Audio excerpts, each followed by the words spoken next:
21 days after being acquired from the Texas Rangers a season ago, Jared Eichhoff made his major league debut and performed at a high and consistent level to finish his first campaign.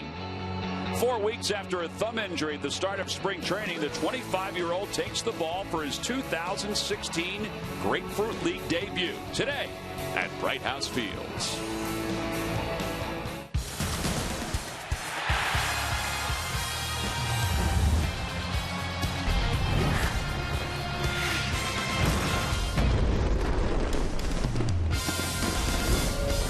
Months ago, the Phillies fans planned their vacation to Clearwater, Florida to come see the Phils play. They probably didn't plan that they would have 14 wins at this point in spring training. Less than 2 weeks away from opening day, they take on the Minnesota Twins, a split squad for the Twins. Half their team is down in Fort Myers, and half their team is here in Clearwater. Well, the landscape for the Phillies as far as their roster goes so far, 48 players remain in spring camp, 26 pitchers, 7 outfielders. Obviously, outfielders have been spotlighted because of the injuries, and 5 catchers, including Carlos Ruiz, who had a good weekend this past weekend with Panama. Hi, everybody. I'm Tom McCarthy, along with Ben Davis. We'll hear from Greg Murphy in just a little bit. All right, well, the Phillies' starting rotation will take its next step here this afternoon because Jared Eichhoff will make his first spring start on the big field. Now, he has been pitching on the backfields, but there was some question about that thumb and whether he would be ready for opening day. A little bit of a concern whether or not he was going to be able to go, and he's a huge, integral part of this starting rotation. I love his stuff for the simple fact that he throws 4 pitches. Not only does he throw 4 pitches, but he throws all 4 exceptionally well. If you take a look at this highlight from his first Major League start last year in Florida, he had it all going. The numbers were good, but he has 4 pitches he can command and get you out with. Not only get you out with, but strike you out with, and he can handle the bat a little bit too. Yeah, we decided to throw his first Major League kid in there in his Major League debut. Obviously, his family was pretty pumped about that. His composure was outstanding last season, and his curveball got better as his outings went on. Here are his numbers a season ago in the big leagues, 3-3 with a 2.65 ERA. We asked him at the start of spring training about the thumb. Would that be a detriment as we got ready for opening day? I think it's just really just time. It's just getting that sensation, getting those nerves kind of working again, and getting those feel of those pitches again. Since I had to sit out for a week of throwing and all that business, but like I said, just trying to throw more pitches and kind of get that thumb back in that good feeling, good state. Well, speaking of pitches, he's going to throw 75 today. That's the hope in 5 innings. You think the thumb is that big of a deal? I don't think so. The trainers would not let him go. We all know about how great the training staff is that the Phillies have. They would not let him be in this position and go out and throw 75 pitches if he wasn't ready to go. He'll be fine. Bob McClure said today that he thinks he's going to be fine for not only his first start in the big leagues, but also his first start on the big field here today. He'll be opposed by Phil Hughes, who 25 starts a season ago. He's won 27 games in 2 years with the Minnesota Twins. A beautiful afternoon, and it also means that Maikel Franco will get some more hacks at the plate. He's had a great spring, 7 home runs so far. The other thing he's doing, he's playing confidently over at third base. We'll see him and the rest of the Phillies starting lineup when we return. Phillies baseball is brought to you by Citizens Bank. One deposit checking. Keeping things simple is helping you bank better. By Toyota. Toyota's hybrid fleet is nothing short of a home run. Visit your local Toyota dealer today. By Xfinity. Xfinity X1 will change the way you experience TV. And by Independence Blue Cross. Live fearless. Learn more at IBX.com.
Alter has brought his Twins up from Fort Myers, getting ready for a little baseball with the Phils. The Twins come in with 9 victories so far in spring training. They also have a split squad game going on down in Fort Myers. Let's take a look at today's lineup. It's brought to you by Xfinity. Xfinity X1 will change the way you experience TV. Leading it off at center field, Byron Buxton. Danny Santana will bat second at shortstop. Miguel Sano, the right fielder, hits third. Byung-Ho Park over at first base bats cleanup. Then Rosario, Nunez, Palka, John Hicks, and Beresford, the starting lineup for the Minnesota Twins, and they'll face 25-year-old right-hander Jared Eickhoff. Now, these are Eickhoff's numbers down in the minor league fields so far this spring. 2 spring minor league games, 4 earned runs in 6 innings.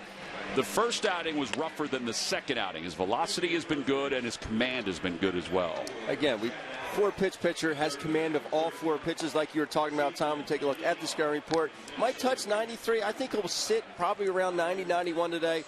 Curve, slider, and change, and this is his first start in a big league game in spring training. He's also thrown a couple of bullpens. Bob McClure, before the ball game today, was very optimistic that they would get at least 75 pitches from Jared. And here's his first pitch of the spring, and it's a fastball in there. We're underway. Facing Byron Buxton, who last year played 46 games in the big leagues, and overall in AA and AAA hit .305. One of the top prospects in the Twins organization the last couple of seasons. And he can move. 1 ball, 1 strike to Buxton. Swing and a miss. He went after a high fastball, and it's 1-2. Jared Eickhoff combined last year was 3-3 in the big leagues. In the minor leagues, he had 12 wins, 5 losses, an ERA of 3.85. Swing and a miss. He got him. That one's 92. So the 3 fastballs in this at bat, 91, 91, and then 92, and all located well. Located well. This ball, even if you do put this ball in play, you're not going to be able to do a whole lot with it.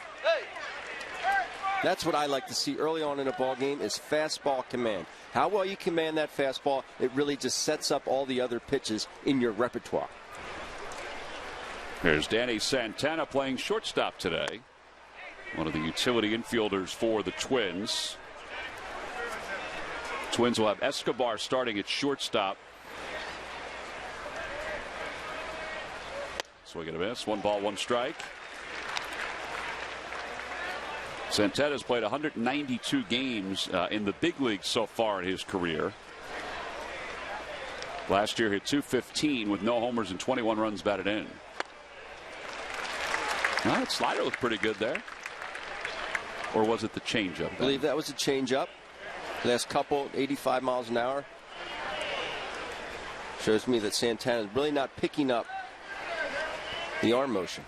Aaron Sebia will set up inside, and that one is off the hands out to right field, and it will drop in front of Peter Borges. So 1-out single for Santana. Home plate umpire is DJ Rayburn. Tom Hallion's over at first. Mark Carlson at second, and James Hoy around at third base. Where the heck is Phil Cuzzy today? Seriously? Will they give him a day off? We really have had pretty much the same umpires every day here at home. Usually Vic Carapazza, yes. Phil Cuzzy, Tom Hallion. And they sprinkle in a Mark Carlson here every once in a while. Every now and again. Runner goes, pitches fouled at the plate. I believe that Santana would have had that bag stolen. Yeah, you want to thank Miguel Sano right there for swinging in foul ball. Getting a foul ball in that one because JP Arancibia had no chance. Absolutely no chance. Looked like JP was going to try and throw that from his knees. Sano is a big fella. Last year in the big leagues, he played in 80 games. He hit 18 home runs at 52 runs batted in.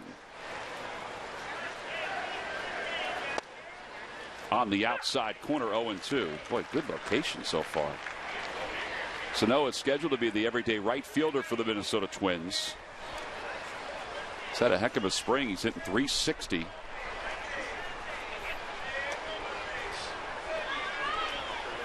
In fact, it looks like they have their starting outfield here today. Rosario in left, Buxton in center, and Sano in right field.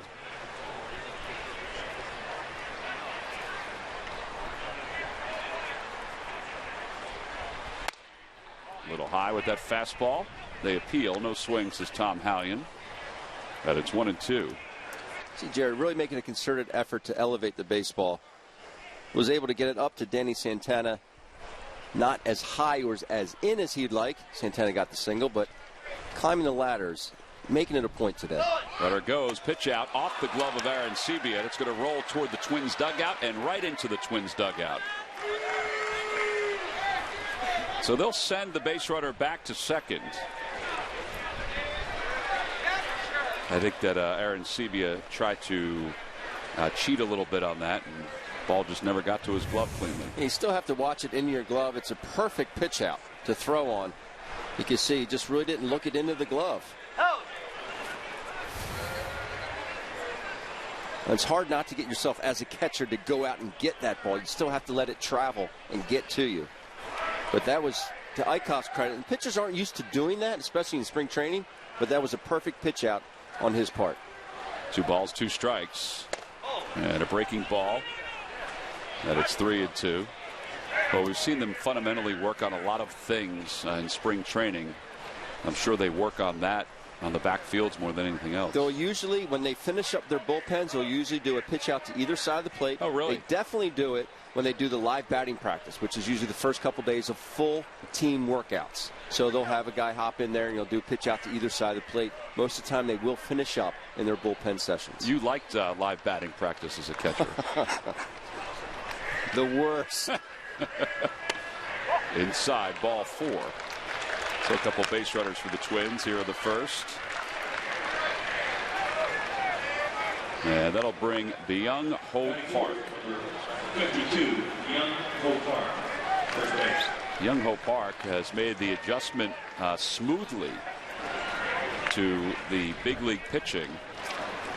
He played in Korea last year where he hit 53 home runs. Out of the players from Korea, and there were a few of them this past offseason, this was probably the most coveted guy. And the Twins were able to sign him and will most likely be the DH this year, although he'll probably split some time at first base with Joe Mauer. 53 home runs. He's had 50 home runs the last couple of years. He'll be 29. He's 29 years old. I don't care if you're playing on a little league field. It's a lot of homers. He had 210 home runs during his professional career in Korea.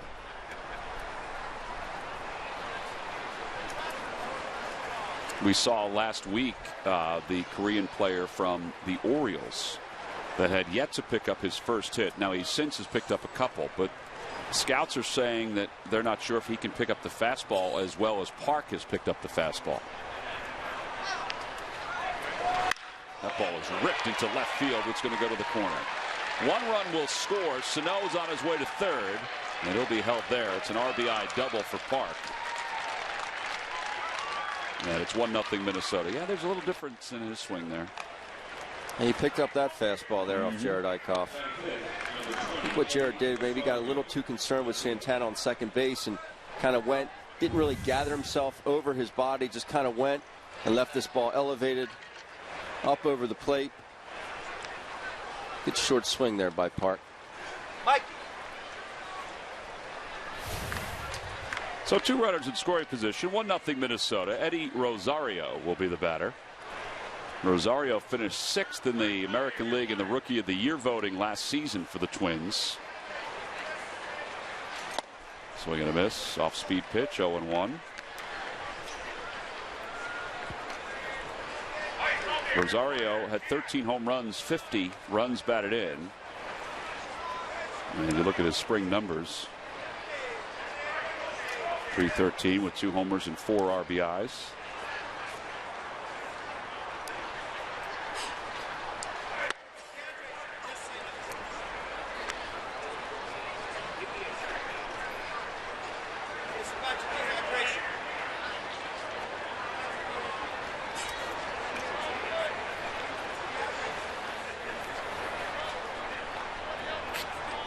One ball, 1 strike to Rosario.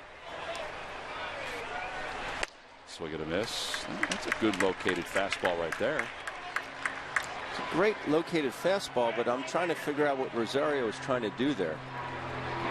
You're in a 1-1 count, so you're not buried in the count. You're still looking for a pitch that you could drive. Get 2 RBIs here. That was just an awful 1-1 swing. Not what you're looking for. Ooh, got him on a pitch that landed 5 feet from home plate. Well, you talked about, I guess it was Santana earlier, who wasn't picking up ICOP and then got the base hit. I think the same case for Rosario, that he wasn't picking him up. As soon as Rosario struck out there, and you're right, that ball landed 5 feet in front. It's a nice play by J.P. Arenciva to keep this ball in front. But as soon as Rosario got done, he took off his sunglasses immediately. Immediately. They didn't help? He didn't see anything up there. That'll bring Eduardo Nunez to the plate. Nunez hit .282 last year with 4 homers and 20 runs batted in. .333 this spring. Out of play, and it's 0-1.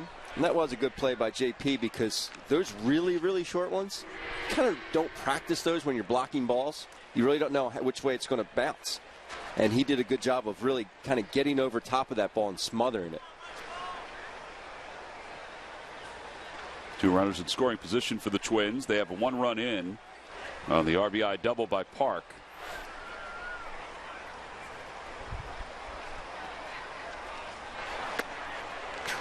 That's a really good curveball right there. Watch this play by JP. You see how far out in front this ball lands. You see how he really gets out over top of the ball. And I try and teach the younger catchers is try and exhale and be real soft with your upper body. I know if someone goes to punch you, you want to be rigid, right? You don't want to Absolutely. But you have to loosen up, and that ball won't go anywhere. Broken back ground ball to third. The head of the bat goes into the dugout. Franco's throw across the diamond is in time. So Eichhoff is able to manage his way through this first inning. He does allow 1 run on the RBI double by that guy right there. We'll go to the bottom of the first. Twins 1, Phillies coming up.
Ball game with 14 wins, 5 losses, 2 ties. It's been a very nice display offensively. Let's take a look at his starting lineup. It's brought to you by Xfinity.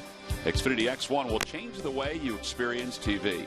David Lowe leads it off in left field, and Cesar Hernandez was at a very good spring. Maikel Franco is at third.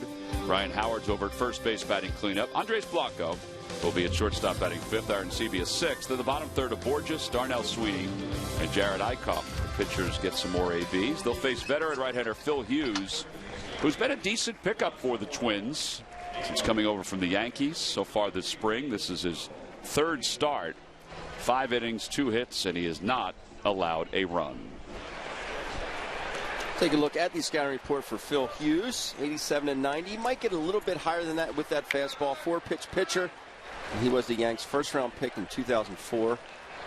I actually had a chance to catch Phil Hughes when I was in camp with the Yankees for a couple of years, and I was very impressed. Well, it seems like he's got his fastball back, or at least it's close to where it was when he was with the Yankees. Now, that one's at 91, so it's tough to gauge. But he does sometimes throw a lot of pitches to get through an outing. Throws a fastball for a strike, 1-1. He's got a better than .500 record for his career, 83 wins, 69 losses.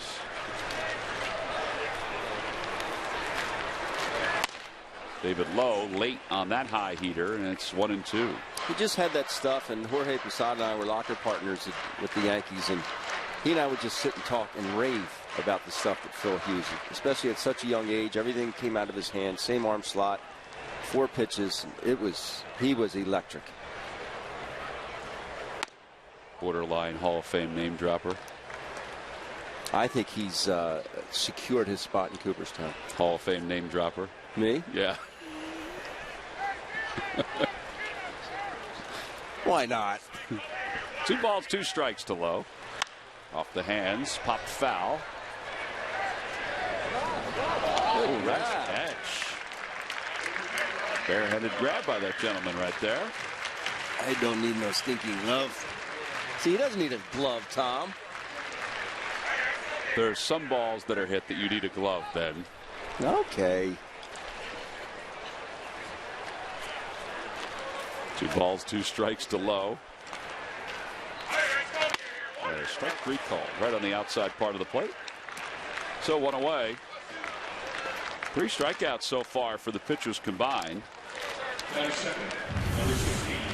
16, I believe this is a backdoor cutter. And just a 4-seamer. Actually, maybe a 2-seamer. He catches that outside part. David Lowe knows it. 1 away now for Cesar Hernandez. Hernandez hitting close to 400 this spring. It's a whack at the first pitch. It's 0-1. Not only has Cesar had a good spring, but it's been productive offensively. You know, it's not just a single here, a single there. He has 5 extra base hits. He's 4th on the team in average. He has 16 hits overall. I like the fact that he's using the whole field. Staying within himself, and Matt alluded to it the other day about hitting the ball on the ground. He gets into trouble and the swing gets a little bit long. He starts elevating balls. Well, he elevates that one out towards shallow left center. Hit it right off the end of the bat. Yeah, there are 2 outs. So 2 away, and here's Michael Franco. I'll tell you what, watching his batting practice today, Franco, I know it's only BP. Jesus Teamo was firing 1 strike after another, and he was throwing decent velocity. Franco was just crushing the ball. And it was just, you know, you sit behind the cage and you watch it. It's just different. You know, the bat speed, but the way the ball's leaving the bat. Exit velocity. That's one thing that has impressed me about Odubel. The way the ball comes off his bat. Some guys hit line drives, and other guys just hit rockets. Up and in, 1 ball, 1 strike to Franco. 326, 7 home runs, 18 runs batted in.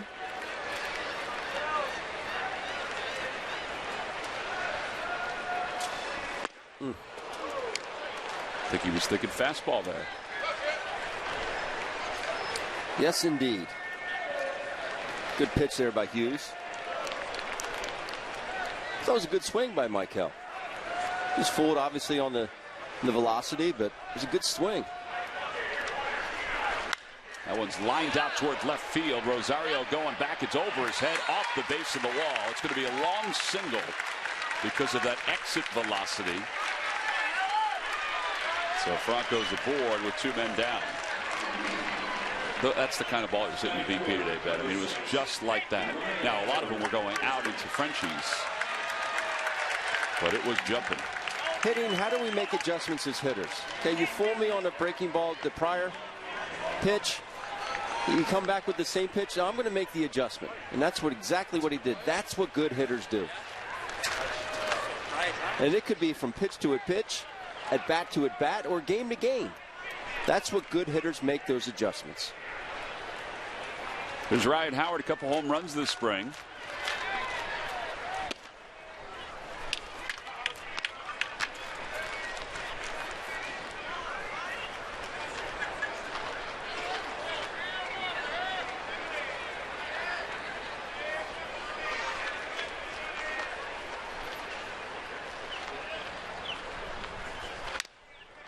Howard fouls it back. It's 1 ball and 1 strike.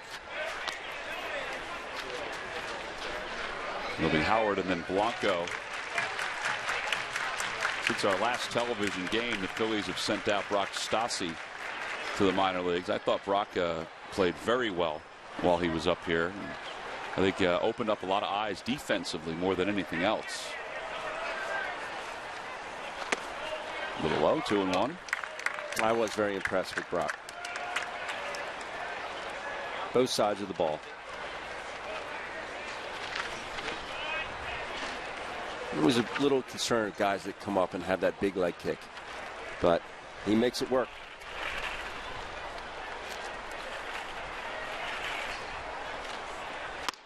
Howard lays off 3 balls and 1 strike. They do appeal, no swing.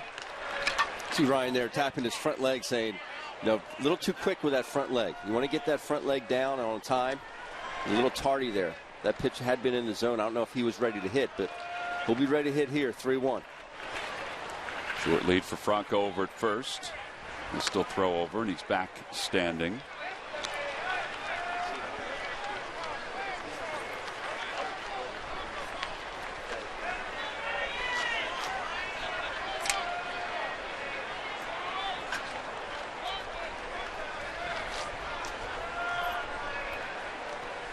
That ball's hit sharply, but right into the shifts.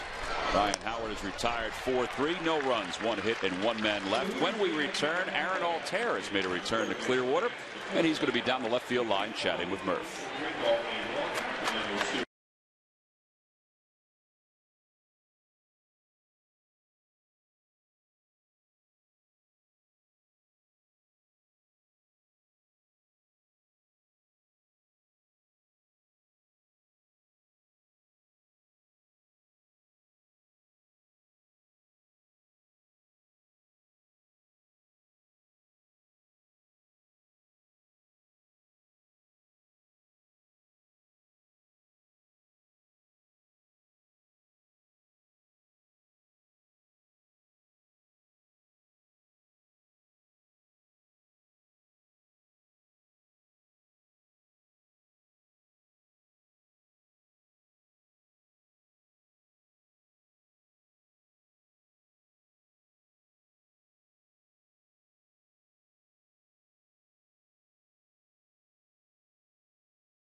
Berm here at Bright House Field. The Phillies trail at 1-0 as we go to the top of the second inning. And Greg Murphy is with Aaron Altair. Murph? I am indeed, and it is good to see Aaron Altair back in uniform and back here in the Phillies clubhouse recovering from the wrist injury. So first and foremost, just tell folks where you're at now in terms of after surgery and now working your way back. Yeah, I mean, I just went to Philly yesterday, saw the doctor again, and he took me out of the big cast that I was in, and now I'm in a shorter removable splint now, so I can take it off. I can shower with it now, and I can start doing lower body workouts now. So everything's going well. All right, let's rewind because it was Game 4 that you were diving for a play and rolled over on your wrist. And I remember talking to you immediately afterwards and saying, "What do you think?" And you said, "I don't think it's too bad," but obviously it turned out to be a little bit worse. When did you know that maybe it was worse than you thought? Yeah, when it happened, I felt it. I felt something weird with my wrist, right away, and I was like, this might be something bad, but you never know. But that's when I saw the doctor. I saw 2 doctors, got a second opinion, and they both said the same thing. And surgery was obviously the course to take, and it's it sucks. I'm disappointed with it, but it is what it is, and you just battle back from it, and I'll be back as soon as possible. Yeah, I don't want to put words in your mouth, but I would imagine frustrated is something that has gone through your head time and time again. We spent a lot of time in the offseason as you did the Phillies caravan and spoke to the fans about this season, and I know you were very excited about the opportunity to come out of camp with a starting job. It just delays it a little bit, but is it frustrating? Is that a good word to describe it? Yeah, it's definitely frustrating, but it's just a minor setback, and I'll be back, stronger than ever when I get back. So, it's good to get this done early, so I can, have a chance to get back during the season. So, just leave it all to God, and I'll be back soon as possible. Yeah, I guess if you're going to get injured in spring training, get injured early in the first week, right? Give you a little bit more time.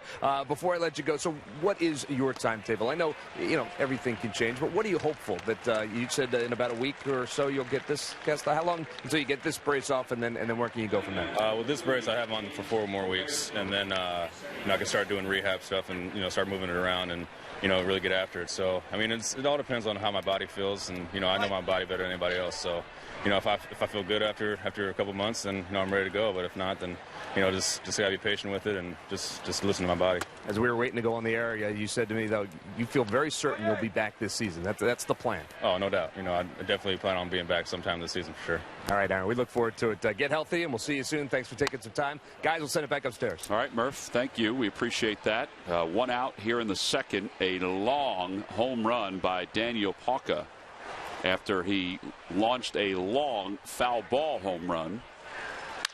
That ball is sliced down toward Murph. Look out, everybody. Yeah, you're not going to see many farther than that one. You think? That's a young man who had 29 home runs last year in Single A in Visalia. Twins were excited to get him. They traded the Herman guy, Chris Herman, to the Arizona Diamondbacks for him. That ball's line foul again. Surprised that homer didn't stop traffic out there on Interstate 19. How about the one he hit foul before he hit the one fair? I want to think about getting a different number. It's called making the trip from Fort Myers and not getting cheated.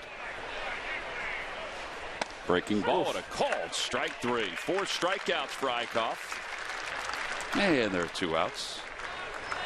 Well, that is his best pitch. In fact, that's what was advertised as his best pitch when he came up. Look at the break on this one. Yeah. And you don't see that breaking ball anymore. You don't. Most of the time, you guys throw breaking balls anymore. It's more of a lateral breaking ball, a slider, a cutter. You see that big old Uncle Charlie, 12-6. A lot of hitters don't know how to react to it. It was weird because when we heard about this great curveball, he comes up and he throws all sliders. And we're like, wow, that's a pretty good slider. That's a good slider. No balls, 1 strike to Buxton. Just a bit outside, 1-1. Once he started to get the feel for that curveball again. Whew.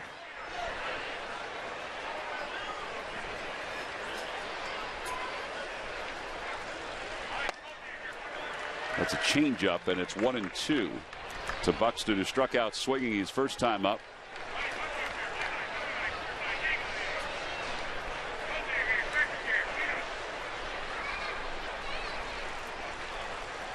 Breaking ball, cut out and missed, and Aaron Sebia will fire over to first in time. 5 strikeouts for Eichhoff through 2 innings. He's allowed a couple runs, including a home run in this inning. We played 1.5. It's 2-0 Minnesota.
At Citizens Bank Park will be Monday, April 11th, when the Phillies take on the San Diego Padres.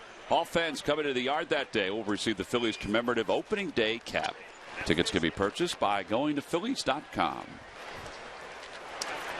Last of the second, Andres Blanco will lead it off against Phil Hughes.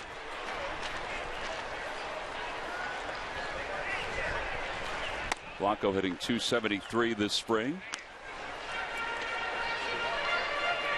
Coming off a year in which he hit .292. He had 32 extra base hits last season for the Phillies. Ow. Well, they'll take first. That could not have felt good. No. 90-mile-an-hour fastball and a base runner for the Phillies.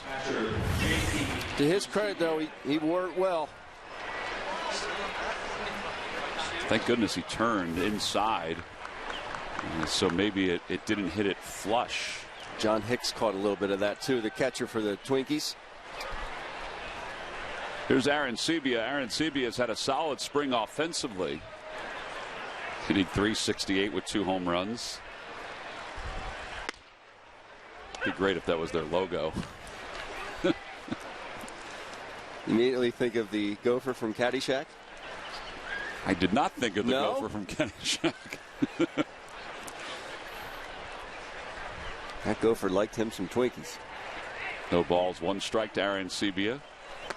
Down low, 1 ball, 1 strike.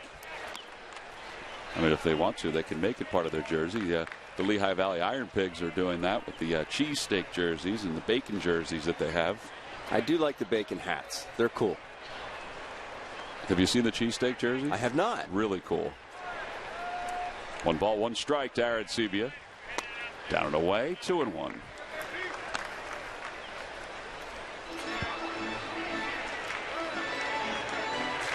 Aaron Sebia, Cameron Rupp, and a whole host of catchers have been holding down the fort. Carlos Ruiz was in Panama this past weekend playing for his home country in the World Baseball Classic. He had a great first game. He did. I watched a bit of that Columbia game the other night, and he looked good back there. A couple of home runs. Fouled away, off to the right. Good swing there. Cameron Rupp has had a good spring as well for the Phils. Hitting .417 with 3 home runs in 11 games. Couple that with Aaron Sebia's numbers. Phillies catchers have done a nice job. I was out watching Cameron Rupp throw. They were on the half field right next to where we walk in the clubhouse. And he was out with John McLaren today working on throwing the ball. Cameron stepping across his body to make that throw to second base. So John wanted him to open up a little bit more so he's not throwing across his body. He was throwing some rockets down there. We know about Cameron's great arm, so nice to see those guys working so hard. 3 balls, 2 strikes. Swing and a miss, and Aaron Sebia struck out. Second strikeout for Phil Hughes. And 1 gone here in the second.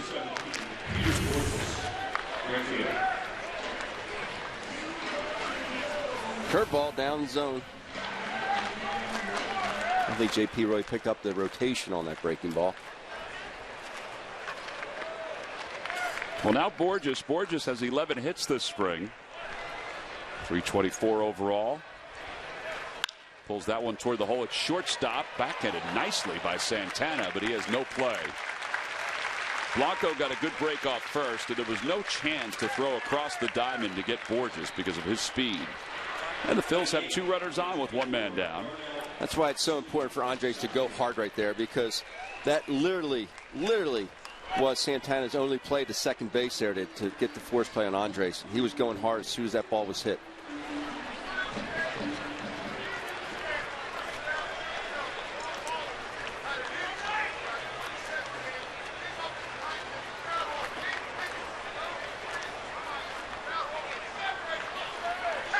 Darnell Sweeney with 1 man down here in the second.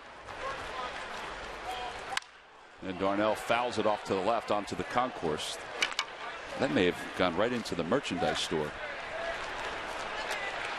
If the door was open, it was going in, because it was going in fast. Coming in hot.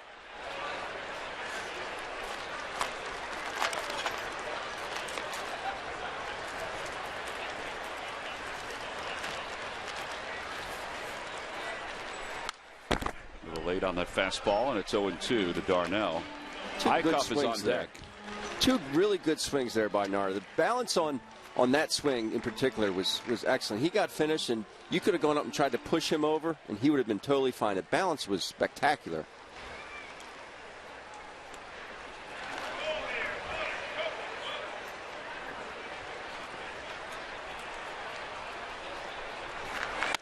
Outside, 1-2. I was up in Orlando last weekend doing college basketball, and Central Florida was one of the hosts in the American Conference Championship in that tournament. And everybody up there, all they wanted to do was they wanted to know how Darnell Sweeney was doing. The pride of Central Florida. He went back this past offseason and helped out with a fundraiser for the Knights.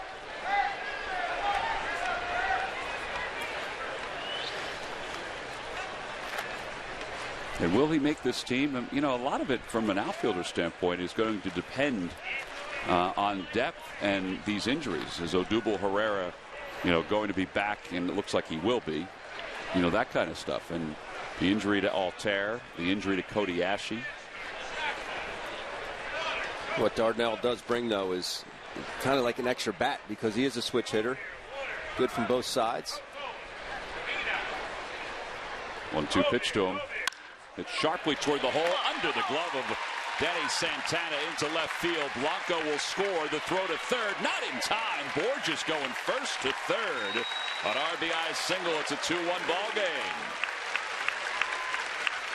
Got to be on your toes with Borges when he's on the base path. So you can't look down or think that he's just going to casually stop at second base on anything. On anything. And that ball was hit hard. That was just a great at bat by Darnell Sweeney.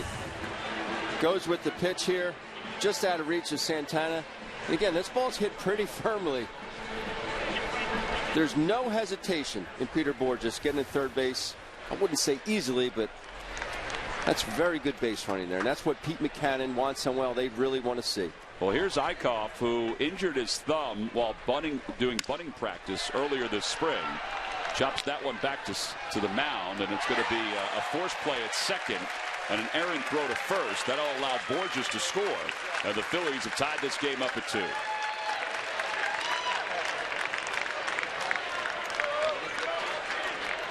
I know you cannot assume a double play, but I don't think you're going to see one as tailor-made as that one, Tom. Yeah, Santana had plenty of time, too, to make the throw over to first. But I think it was Sweeney coming down on him.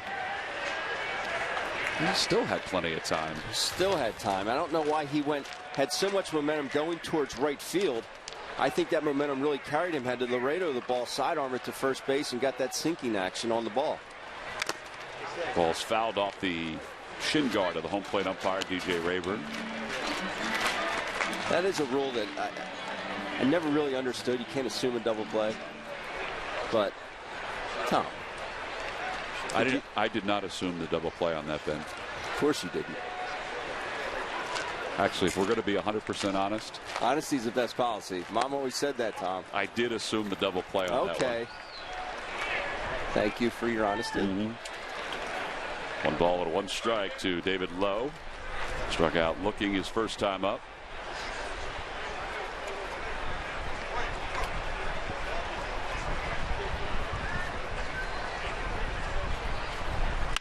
Off the hands, that'll bloop out to right center field.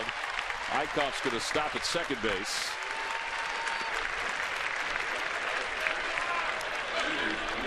The Phil's inning continues. And here's Cesar Hernandez. David Lowe quietly putting together a very good spring training campaign.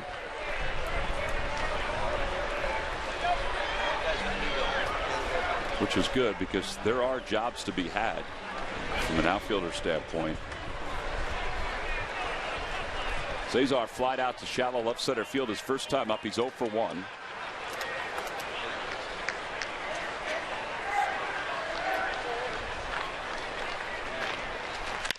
Ground ball to first, and an easy hop for Park. And the side is retired. But the Phils do tie it up. They get 2 runs on 3 base hits. They leave a couple onto the third. We're tied up at 2.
Tomorrow morning, your morning will be filled to the brim with Flyers, Sixers, Phillies, Union, and, of course, the NCAA tournament. Start your day with special guest Glenn Macnow.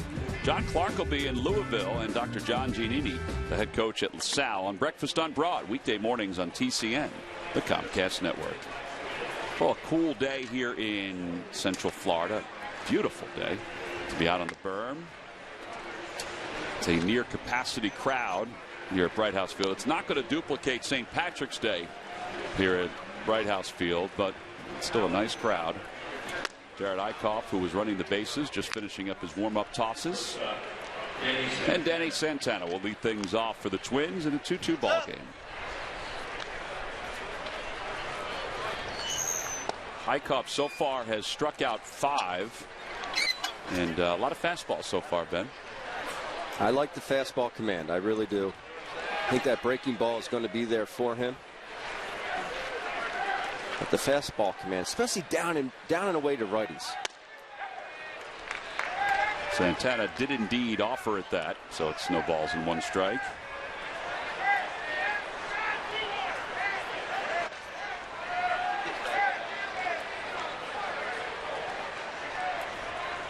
Curveball.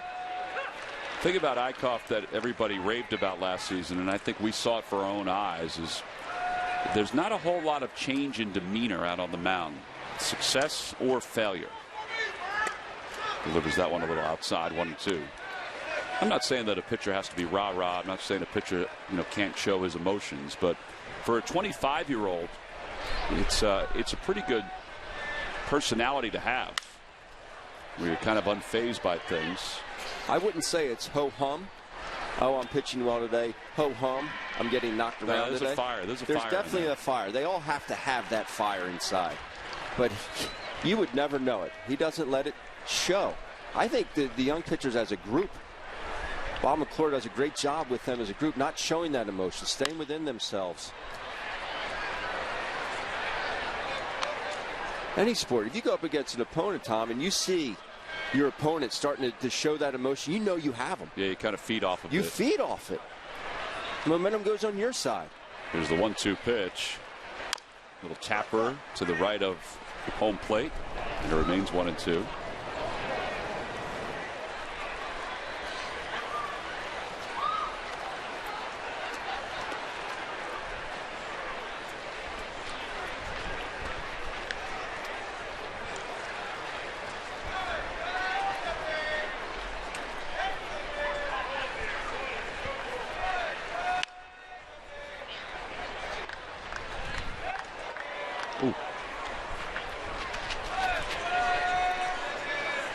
Going to be in the diamond dugout, you better be on your toes. That ball was spinning like a top, and it spun right into that gentleman's lap or off his head. I'm not sure which one. 1-2 pitch. Popped up foul over our heads. Look out, production cavity.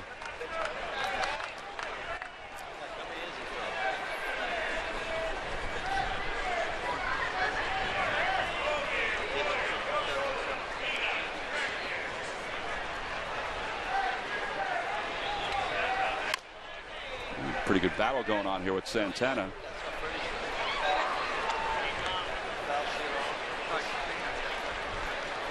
Santana scored one of the 2 runs for the Twins. He scored in the first.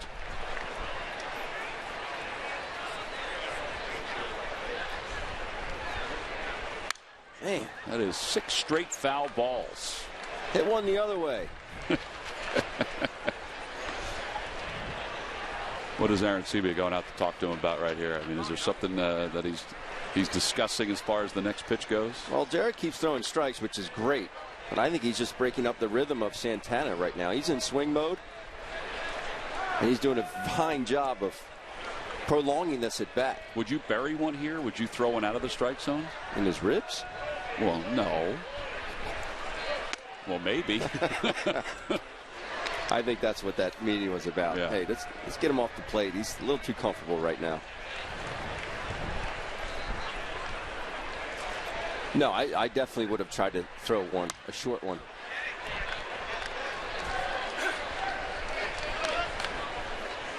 But this is a great battle.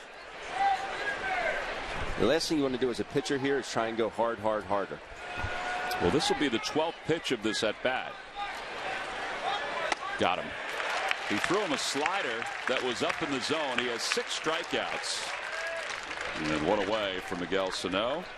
You know, we were discussing the Phillies outfield before, Murph, and I know that it's been a topic of conversation for Pete Mackanin.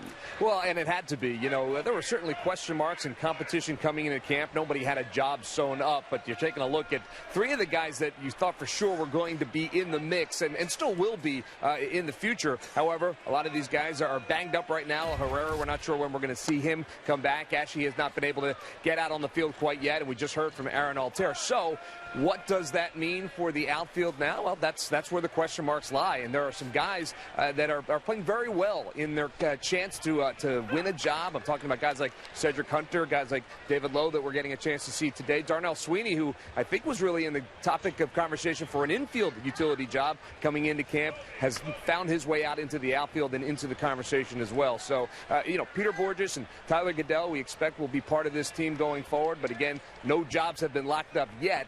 And it's just an interesting part of spring training. When someone goes down and someone else gets a chance to step up, they could possibly win a job. And that's what these guys, a couple of the guys that we're seeing in today's game, that's exactly what they're trying to do. And it does seem like we're moving closer to having Odubel back in the lineup.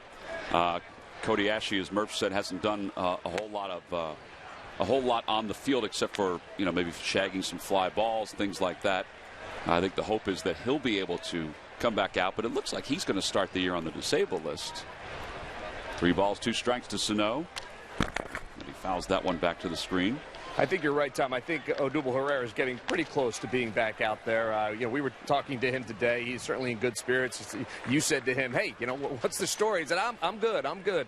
So he's getting closer to being back on the field, and that is good news. But, you know, there are other jobs to be had out there. Yeah. And when you watch some of the guys and what they've been able to do, it's been fun to watch. And these guys are going to get an opportunity right up until the end of camp to try and win a job.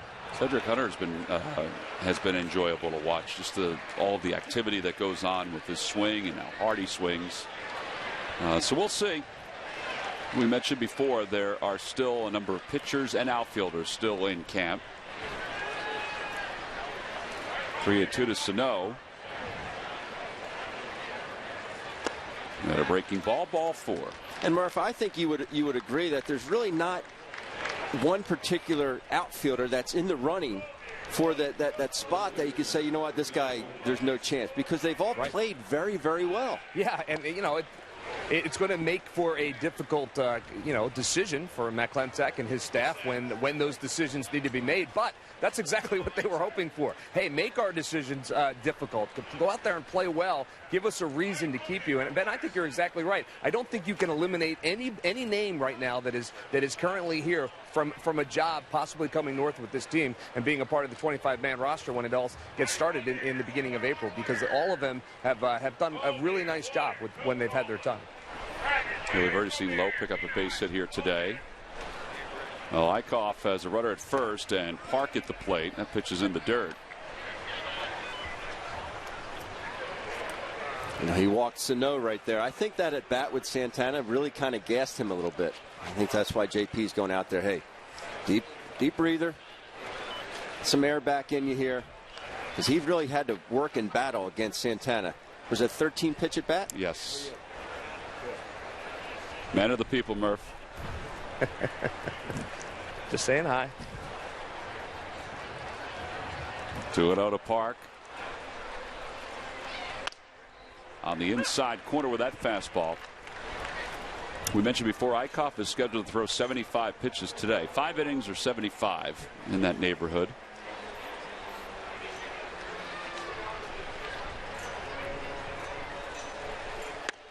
That one sails outside, 3-1.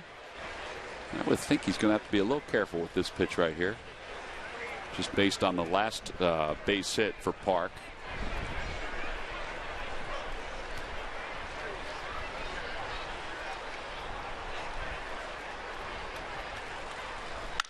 Ball's grounded to third, could be 2. Franco got rid of it quickly. So did Hernandez, and it's around the horn. 5-4-3. Double play. Well, they call it the pitcher's best friend for a reason. And it certainly aided Jared Eickhoff here in the top of the third. No runs, no hits, and nobody left, says Maikel Franco. And Cesar Hernandez combined for an around-the-horn double play.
Brought to you by Papa John's. The day after every Phillies win, get 50% off regular menu price pizzas using the promo code Phillies online at papajohns.com. And by WB Mason. You can't go wrong when you buy rights. The Osprey have decided not to use the promo code and utilize the Papa John's as Maikel Franco launches one to left center field. And Buxton will track it down. One pitch, one away. Boy, that was a beautiful shot. The Osprey bringing some lunch home. That's their condo. One of the condos, one of the Osprey condos. Call that a penthouse, Tom. Yeah. You think that's a herring? Well, maybe a bass. I don't know if it's a bass, but it's not doing well right now. No. Whatever it is. Here's Ryan Howard, who grounded out his first time up, and he takes a fastball for a strike. It's 0-1.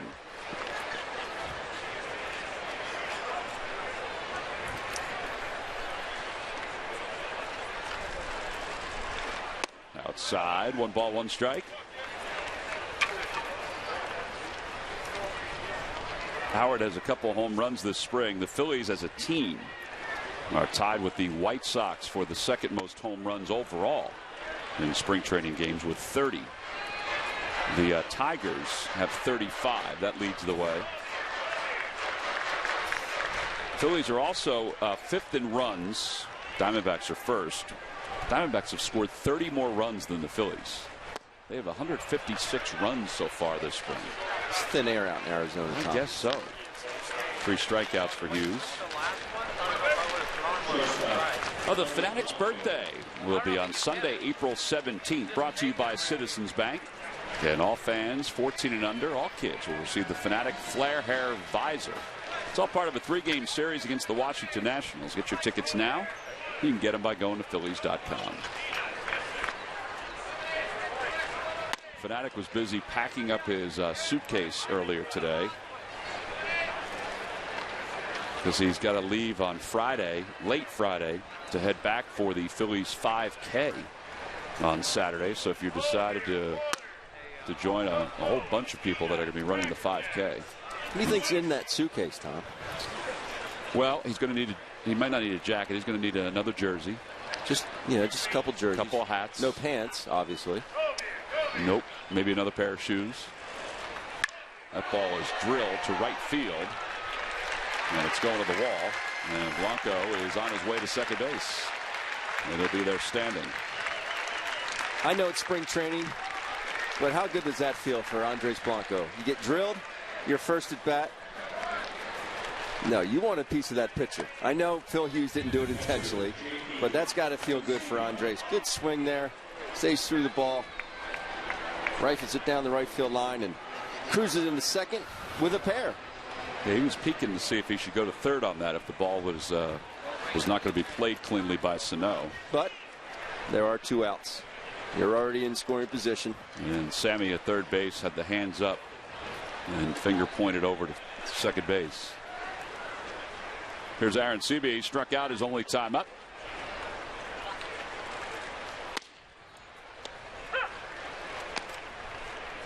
And who would be most upset by that?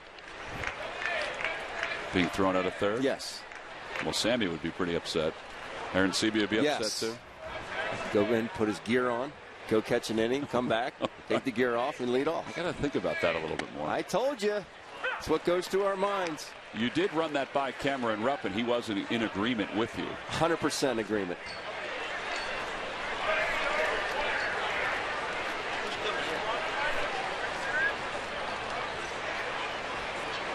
Rick, is he down there?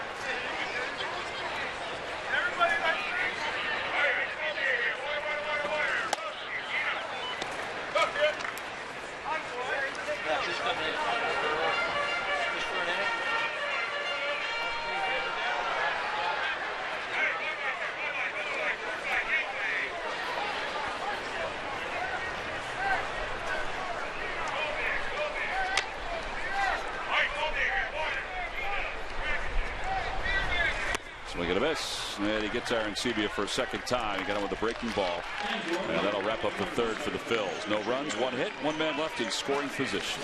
We'll go to the 4th here in Clearwater.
And speaking of McDonald's, the opening night T-shirt free to fans 15 and older.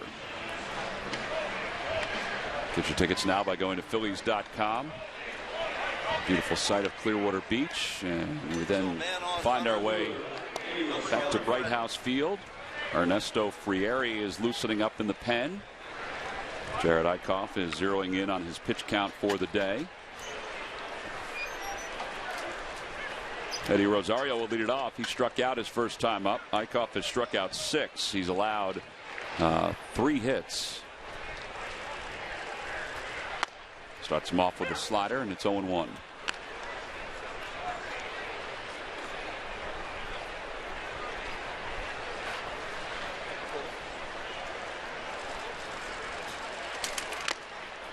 Two. See, Rosario does not have those glasses on this at bat. Mike. He was not on any of the pitches that Eickhoff was throwing his last time up, including the final one, which was about 85 feet. That one is back to the box, and one away.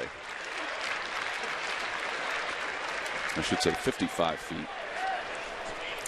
It was a cricket ball. It was a cricket ball. That's right. Well, here's Nunez. Nunez grounded out to Franco his first time to the plate. That was back in the first.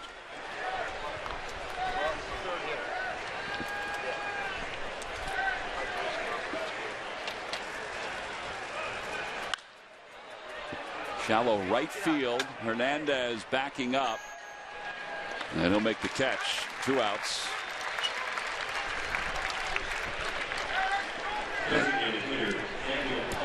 Well, that certainly helps the pitch count of Jared Eichhoff. Sure does. Well, here's Daniel Palka, who last time up hit a home run that went out of the ballpark, and it was a towering shot.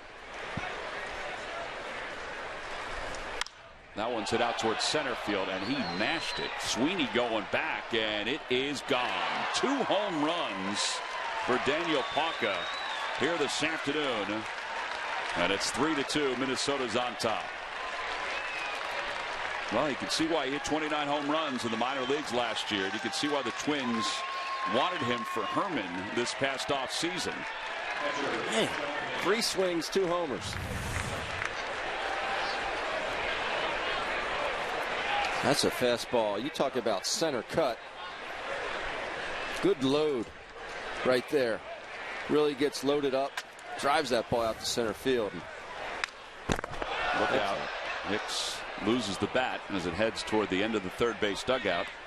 And it's 0-1. I know that's the California League, which I played in. The ball flies, but that is a lot of homers. Did you hit 29 home runs in California? No, the most I ever hit was 17 in that league.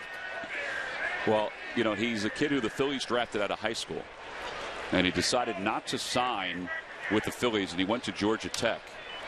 His numbers have been good power-wise the last couple of years in the minor leagues, but he hasn't really played above single A, which is kind of odd for a college player. But you can see, you know, why they are optimistic if he winds up in the Eastern League or AAA. I don't know, but probably the Eastern League, just for the natural progression of things. Or if he keeps doing that, Minnesota. Right. 2 balls, 1 strike to John Hicks, who struck out his first time up.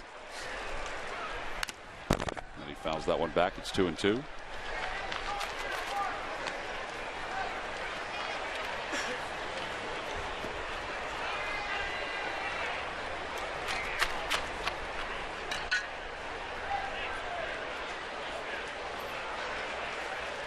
Curveball swung on and missed. 7 strikeouts for Eichhoff, and the side is retired.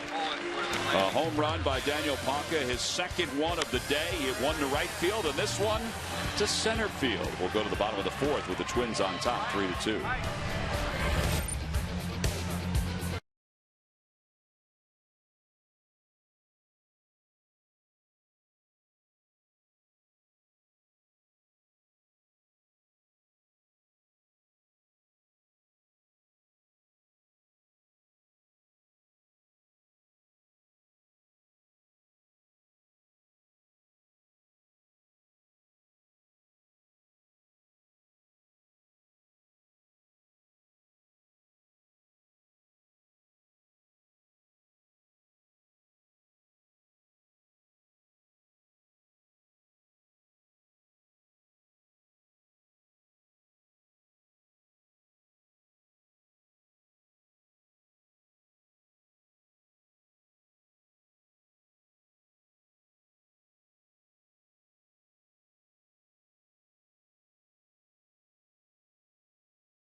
Brought to you by Toyota. Toyota's hybrid fleet is nothing short of a home run. Visit your local Toyota dealer today.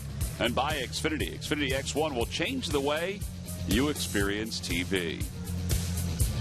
Well, there's not a drop of rain in the area, and that has nothing to do with the Osprey, but it does have something to do with the fact that Opie Cheek, the Thresher's fine director of grounds, is out on the mound, and he is doing a little manicuring right now. I don't know if Phil Hughes asked for it or if Jared Eichhoff asked for it. But he's throwing some clay, Ben, down onto the mound, which is usually what they do after the game. That is a pretty good hole out by the mound. Yes, it is. Usually that's the way it looks by the end of the game. He's going to have to tamp it down a little bit. So that is why the delay at this moment as we go to the bottom of the 4th inning. Phillies will send Peter Borges to the plate to start it off. Opie Cheek has been in charge of this facility, the grounds of this facility, and the Carpenter Complex and the field next to it, the half field that Ben talked about before, since it opened, and he does a fantastic job. So Jared Eichhoff, Ben, may go out to start the 5th inning. Let's talk about him. 7 strikeouts. I think sometimes people, when the strikeout total pops like that, you're vastly impressed with it. But I think he's, you give up the 2 home runs, but I think his command has been pretty decent today. The command has been good, and you get the strikeouts because what do you have? You have stuff. You have stuff to get you out with. And I talked about his stuff not only to get you out with, but to strike you out with. And that's what Jared Eichhoff had today. You like to see it. Yes, he did give up 2 homers, but the command was very good with the fastball, which set up that very, very good breaking ball, and that's really what you like to see. Now he still may start the 5th inning. I mean, he could. I mean, Ernesto Frieri was warming up. We'll keep an eye on it, but I think that the Phillies accomplished what they wanted today. They got him out there. They ran his pitch count into the 70s and maybe beyond, and keep getting him ready for the start of the 16 season. Be honest with you, Tom, I was a little surprised it was going to be at 75 today. But he handled that with ease. Borges swings and misses. It's 0-2. Borges reached on an infield hit his first time up and then came around to score.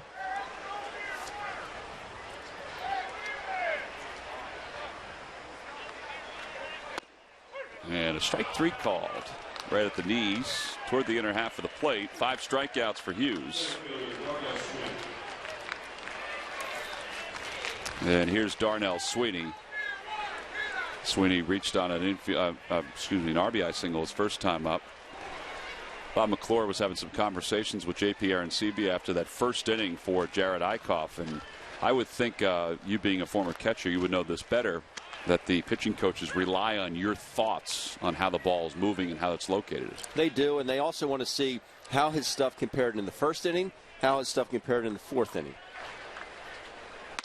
Swing and a miss. 0-2. Did that fastball still have the same life on it? It looked like it did, didn't it? I think it did. Did the breaking ball have that same snap on it? Did the slider have the late break? How did the changeup come out of his hand? Did he slow down at all on that changeup? Ground ball foul. Freddie Galvis is in the on-deck circle, so that answers our question as to whether Eichhoff is going to go out and start the 5th inning.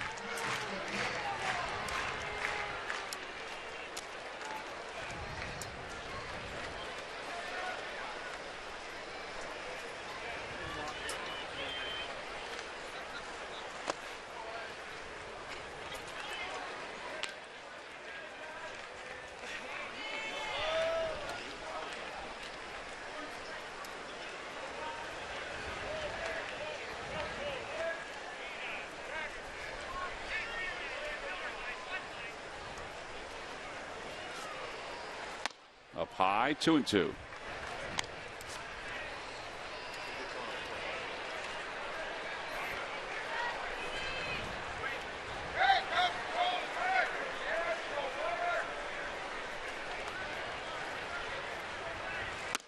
He got him. He just threw a fastball right on by him. That's 6 strikeouts for Hughes. Talk about whether a fastball is still consistent from one inning to another. Hughes' fastball looks really good right now. They did throw it by Darnell here, but that pitch just up enough where you just cannot catch up to it. 2 away. Freddie Galvis up for the first time. Galvis hitting 167 this spring.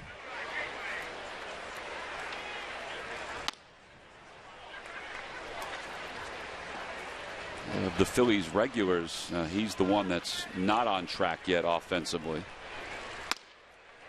2-0.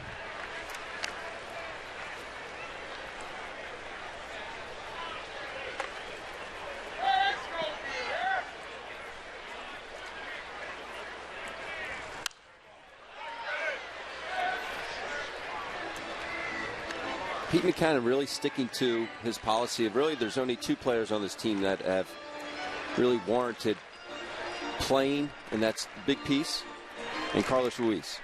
You see a lot of these starters coming halfway in through the ball game, coming into ball games. Yeah. Usually you don't see that out of starters. I've seen Cameron Rupp come into ball games. Now he's going to be a regular, but he's coming to ball games in the 5th or 6th inning. Darren Ruff, same thing. Here you see Freddie doing it in the 4th. That one's lined down the left field line. That'll be in for a base hit. Going to the corner.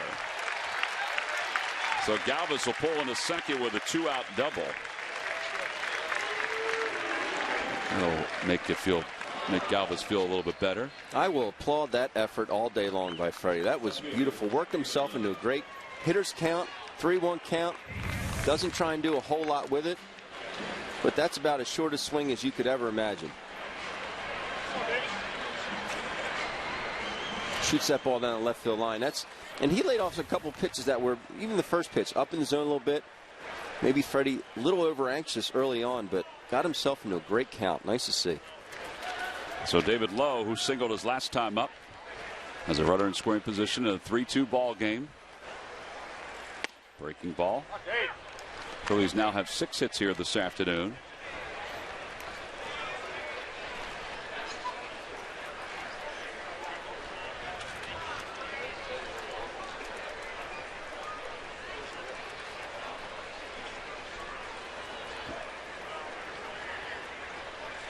Up and in.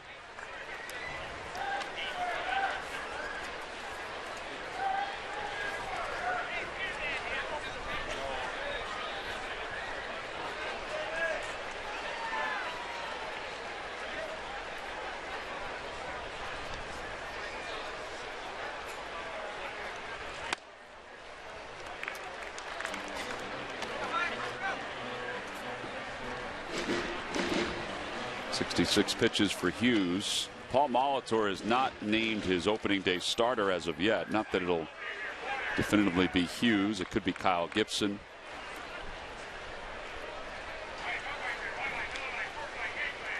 Two balls and 1 strike. That one's off the end of the bat, spun right back through the middle of base hit. Galvis around third. He's heading home, and the Phillies have tied it up at 3. 2-out Lightning. Well, the Phillies trailed at 2-0 at one point, and they trailed at 3-2, and now the RBI single by Lowe ties it up at 3. David Lowe coming through again. Another 2-out RBI. Doesn't smoke it. Stays to it enough to hit it off the end of the bat, squirt it up the middle. This game is tied.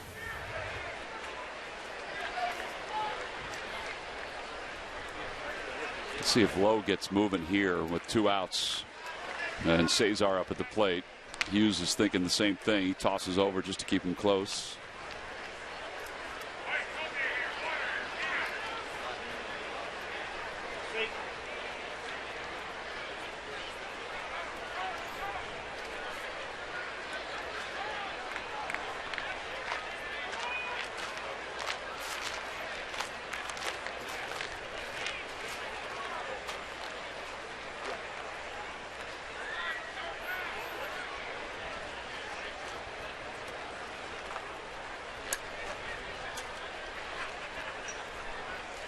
Fastball upstairs. So after getting the first 2 batters out on strikeouts, Hughes is struggling a little bit with his command now with a run in and back-to-back hits.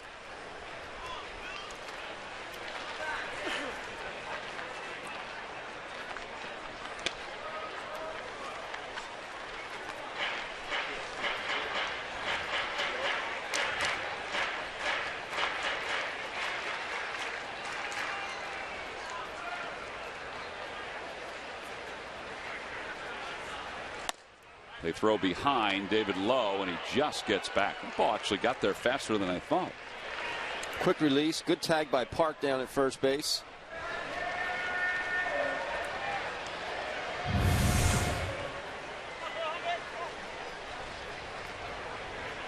Why not? Did you like throwing behind runners like that? I did, especially with a lefty up. Catch some napping. I also liked having a left-handed first baseman down there.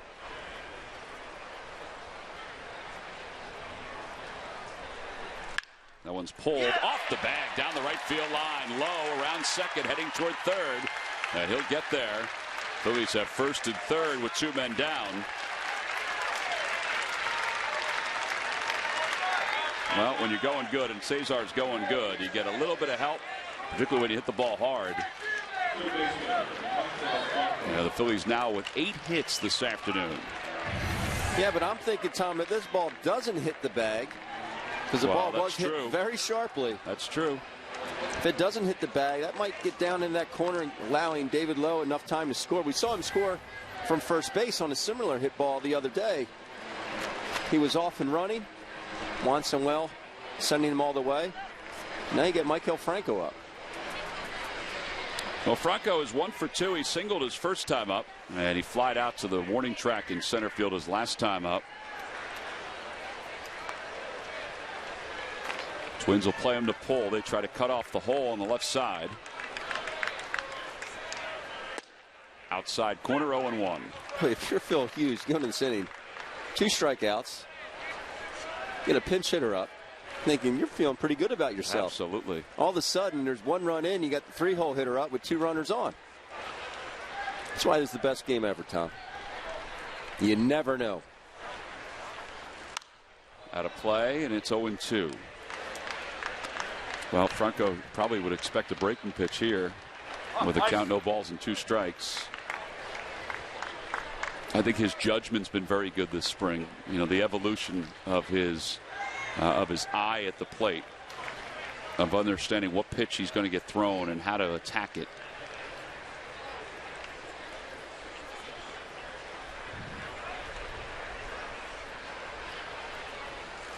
Inside. Ooh, he got a fastball. Oh, he went, says the first base umpire. Well, he must have had a better look than we did. 7 strikeouts for Phil Hughes. The Phillies do tie it up on a base hit by David Lowe. Let's take a look at this half swing. What do you think? Hands didn't go, but the bat may have gone. First.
To talk about the Flyers playoff push, plus Villanova's Sweet 16 dance with Miami and the Phils' final preparations to start the regular season. Watch Philly Sports Talk presented by Comcast Business tonight at 5 on Comcast Sportsnet. 3-3 ball game as we go to the top of the 5th inning. Phillies have made some adjustments. Manuel Burris comes into play right field. Moving from right field over to left field is David Lowe. Actually, Lowe was in left field. He's in for Borges, who was in right field. Ernesto Frieri is the new pitcher, and he delivers a strike. Nina comes on to play third base for the Phils. As the number 9 batter for the Twins is in, James Beresford. Down low, 1 ball, 1 strike. Beresford struck out looking his first time up against Jared Eickhoff, who was good today. 4 innings. He did allow 3 runs, but 2 are to the same guy on solo home runs by Pauka. Frieri's numbers, this is his 5th ball game. It's been a rough go for him. 7 hits in 4 2/3. Try to win a spot in this bullpen. Well, speaking of Jared Eickhoff, Greg Murphy is down with the Phillies right-hander. Murph? All right, thank you very much, Tom. Yeah, day is over for Jared, and we were just talking about it before we came on the air. Your first chance out here in front of the crowd. You've been pitching on the backfields, and little jitters to start things off, right? Yeah, absolutely. I'm nervous all morning. I think that's good. If it's a good sign. So but I came out here. Once I got underway, that first pitch, they were gone. Yeah, 1 pitch out of your hands, you settled down, and you settled in nicely. Now, we were talking about it. So take us through your day. It looked like you had pretty good command of your fastball, and it looked like your breaking stuff was working as well. Yeah, early on, my fastball was good. I got my curveball over when I needed to, and those guys were, aggressive and swung at the ball down there. So as the kind of inning, or the outing progressed, my fastball kind of left me a little bit, I think, in the in-between innings, and then got it back there towards the end. Yeah, and that's to be expected in the early part of spring. You missed about a week's time that you weren't able to throw because of the broken finger or thumb after the bunting incident. So do you feel like you are where you need to be right now? I think so. Like I said, everything feels good, and to get back out there in the game and get that adrenaline rush going through your body and be able to execute pitches with that going, I think I was able to make some big strides, especially today. I got to believe that coming into this major league camp that things are a little bit different for you because there are expectations, and is that something that you enjoy? I mean, certainly you enjoy the idea of heading north with the team, but do you enjoy the expectations? I think so. I try not to look into them too much. I try to control what I can control, and that's in my side sessions, in my throwing program, and feeling my position and things like that. So I think if I execute, there, I think things will kind of lay out for themselves. How was the off season for you? Was it good? Was it relaxing, or were you jonesing to get back and get back out there? That was good. Did some pitching lessons for some guys and for some younger kids, so I enjoyed that quite a bit. Awesome, Jared. Good to see you back out there. We'll talk to you soon. Appreciate your time, guys. Back upstairs. All right, Murph. Jared Eickhoff making his progression toward the Phillies rotation for 2016. 1 ball and 1 strike to Byron Buxton for the Minnesota Twins. He has struck out twice today.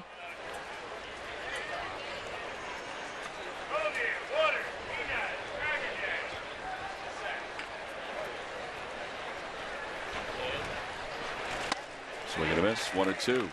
Well, Frieri's fastball, that last one, 93 miles an hour. I think for him so far this spring, Ben, the biggest thing has been commands more than anything else. And working ahead in counts. Yep. He just needs to do it. Every pitcher needs to do it, especially in relief.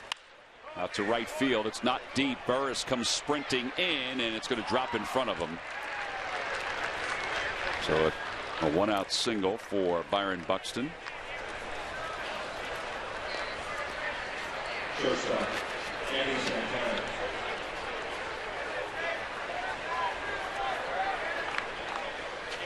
And that'll bring Danny Santana to the plate.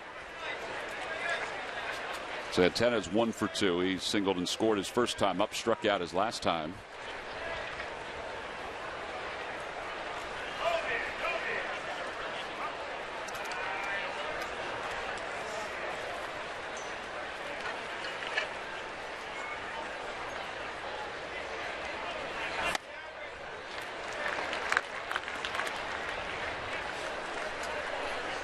Phillies are also scheduled to throw Andrew Bailey here this afternoon, who has looked very good, battling for the closer's role and a spot in this bullpen.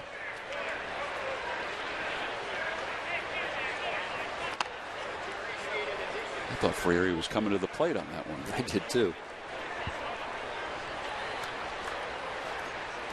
Buxton can run. He stole 22 bases last year in the minor leagues.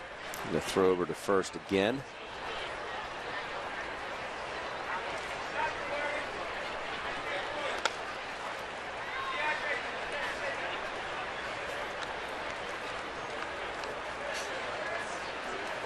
Pretty universal sign there from the catcher to the pitcher with the thumb out.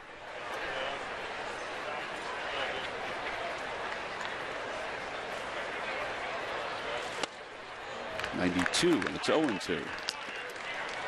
Make sure he stops out there. Yeah, the 2 throwovers he stopped.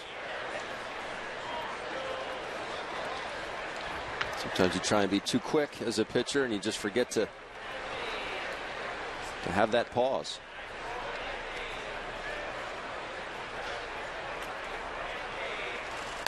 A little high, and it's 1-2. He got him to swing at a couple pitches that were up, so he decided to go a little higher with that one.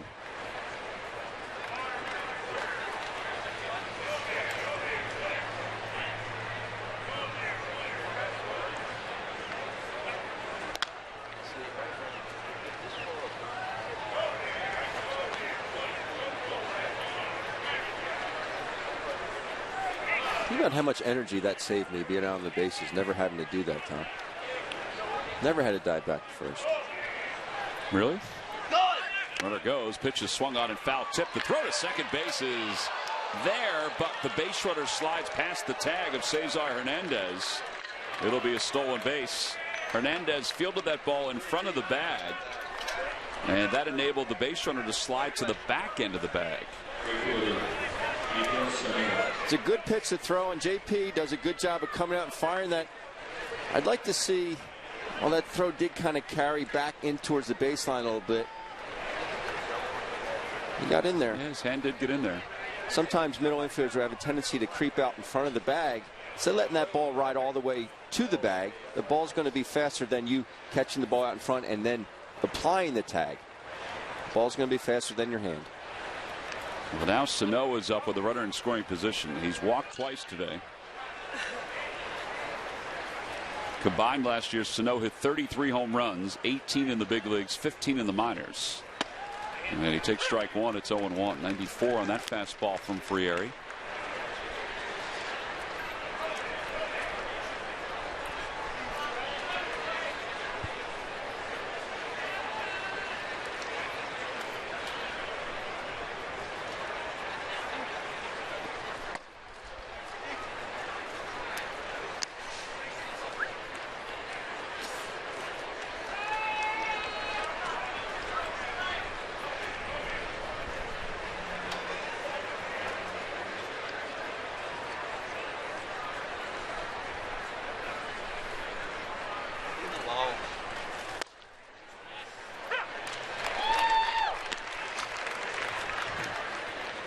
He's not through this inning, but this is the best his fastball has looked, I think, this spring. And he's using it a bit more. Yeah. Well, you might see a slider here and go fishing.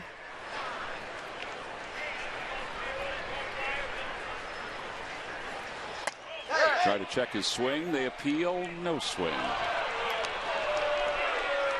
And it's 2-2.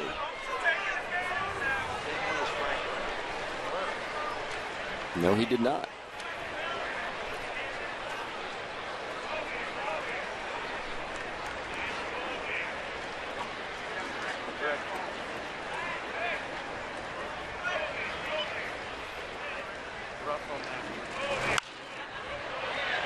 It'll be over the Twins dugout and out of play. So it remains 2 balls, 2 strikes. The Twins, we mentioned, 9-9 so far this spring. Where will they finish as far as the Central is concerned? Well, they've made some good additions offensively. The Park addition is going to help Molitor's team, particularly if he can carry over what he's done in the spring to the regular season. Sano playing a full year is going to help. Rosario the same. And a fastball and a call. Strike 3. Not sure what Sano is looking for, but It's the second strikeout of the inning for Ernesto Frieri. He leaves one in scoring position and will go to the bottom of the fifth. What truck company?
Juan Samuel's favorite promotion of the year, the Kids Pullover. Compliments of Turkey Hill on Turkey Hill Kids opening night will be given out to fans 14 and under.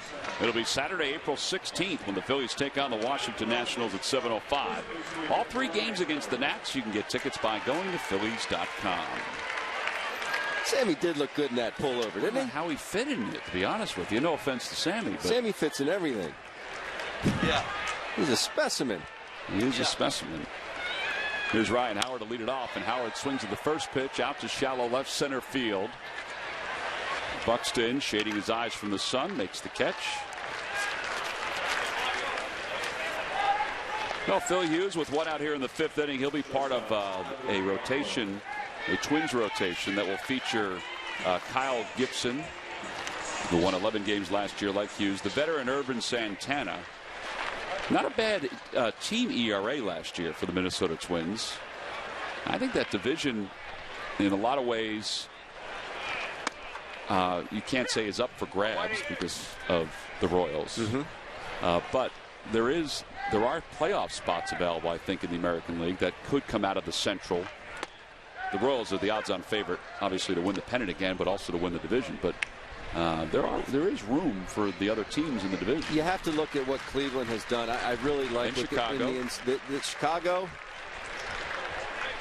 I think they could turn some heads, but I like the Indians. I really like their rotation. Indians' rotation is tops. Well, here are the standings a season ago. We haven't even talked about the Tigers, who are mashing the ball again in spring training. Shocker. Surprisingly, they finished 74-87 last year. It's not a bad division. I mean, we don't keep an eye on it like everybody else does out there. But the wild card, to me, the wild card is up for grabs.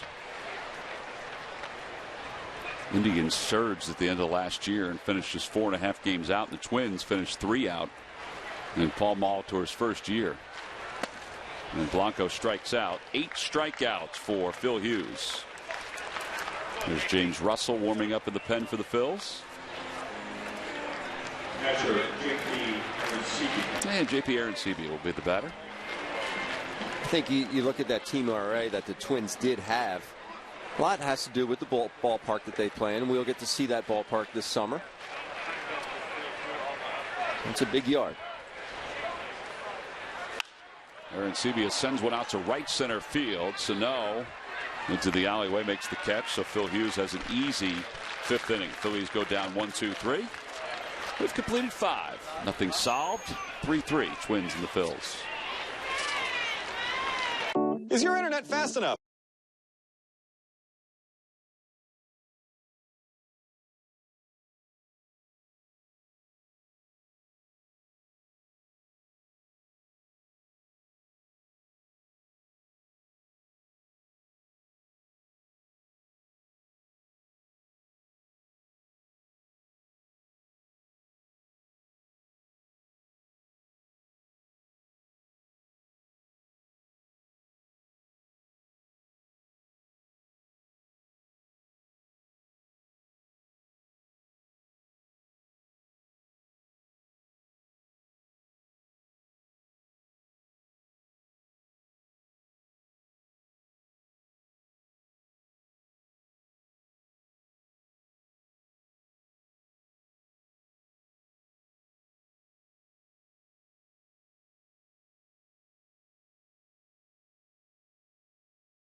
In the top of the 6th inning at Bright House Field. Got to keep an eye on everybody. You don't know where they're going to roam. A lot of activity going on out there on the berm. James Russell in his 4th game. He's pitched in just 1 game here in Clearwater. That was early on. The other 2 have been on the road. So he will face Park, Rosario, and Nunez. Gabriel Lino is going to be the new catcher for the Phils, so he takes over for Aaron Sebia after Aaron Sebia flied out to right center field. There is Lino. He was out with Cameron Rupp throwing the ball today. Do you like his arm? I do. He's got a very short arm, second base. Some guys can get away with that and not have the ball tail or sink on them. He's one of those guys because he's very strong. But when you talk about short arm, you mean just the release, the way he lets it fly? Yeah, a lot of, you hear about catchers having this short arm. Bring it right to your ear and throw. Yeah. When I did that, I personally did that, my ball would sink and tail, go towards right center. I had to create a little bit more of an arc on my arm, which took a little bit more time, but I thought I made it up with that arm. He's got a very short arm, but he's able to get some very good carry on this baseball. Well, here's Byung-Ho Park, who has 1 for 2. He hit into a double play his last time up. Takes a fastball on the outside corner from Russell. Frieri, 1 inning, 1 hit, and 2 strikeouts for the Phillies.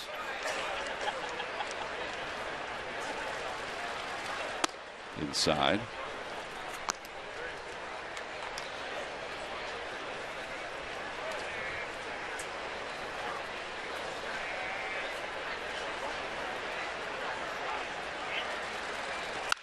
The ball is hit foul.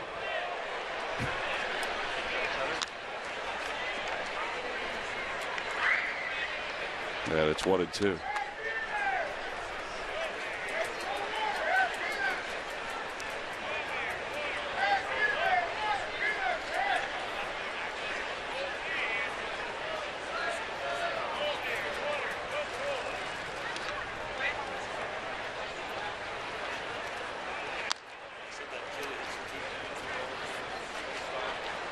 Another short one there, Tom.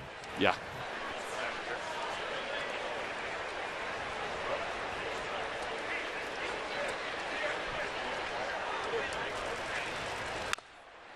That one is dribbled foul toward the Phillies on deck circle.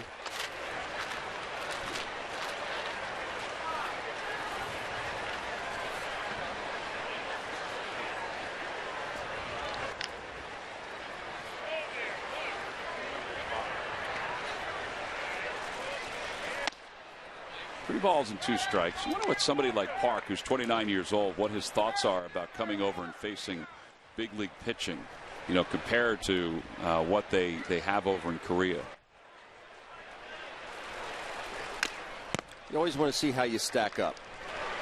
Obviously, he was one of the best, if not the best, over in the Korean League, and obviously this is the best in the world. So we'll see how you stack up. Look forward to the challenge. I'm sure he does. Check swing over to the left side, and Nina knocks it down, and Park will be safe at first base. So they will score that in E5. Well, we talked about the other day with Hyun-Soo Kim from the Orioles. Just by watching the two together, one's a lefty, one's a righty. There's definitely a little more bat speed. Would you agree with Kim compared to Sue, who we saw the other day? Yes, I like the bat speed. Obviously, the double he hit in the first inning, ball really jumped off his bat. I should say Park compared to Kim. Yes. Rosario's 0 for 2. He is struck out. He's grounded back to the pitcher. Takes outside. 1 ball, 1 strike.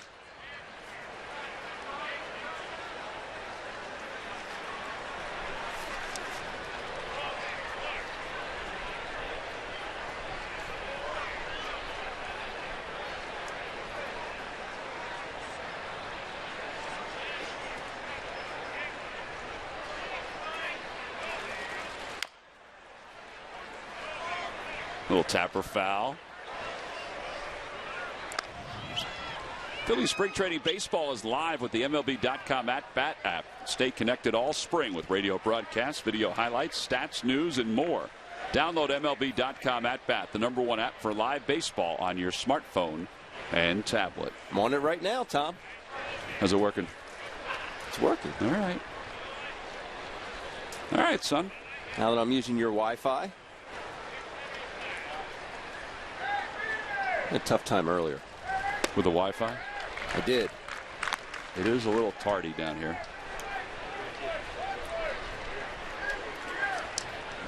Uh-oh, the Rays have taken a 1-0 lead over the Cuban national team. James Loney RBI single. The first game played in Havana since 1999 when the Orioles played down there. It is quite the spectacle if you have watched any of the pregame festivities. Nina bobbles. He'll have one play at first, and he sails it right over the head of Ryan Howard.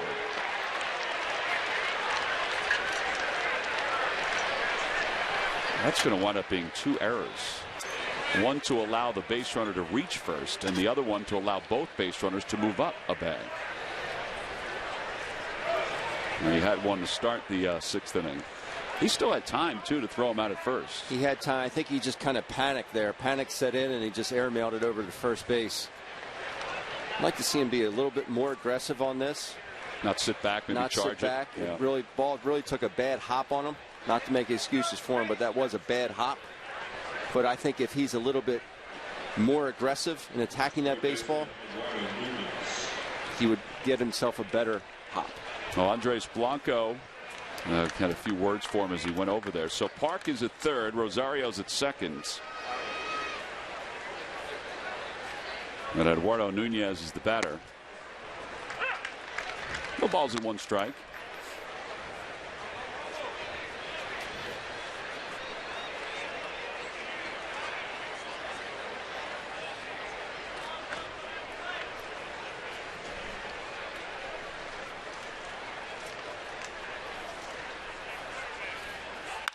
That one is spun over toward Ryan Howard, and he'll make the catch.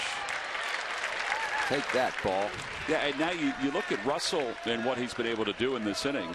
He's got base runners to deal with, but really should be in the dugout right now. With 14 pitches. With 14, yeah, he's got 14 pitches and 1 out. And runners on second and third. I mean, it's not new to him. He's obviously a seasoned guy, pitching for the Braves and the Cubs in the big leagues. But he's dealing with a guy now who has 2 home runs, 1 to right, 1 to center.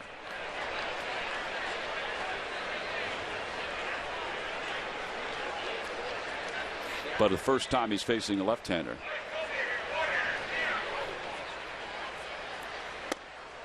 Is that the first pitch he's taken? Yes. First 2 at bats, 3 swings.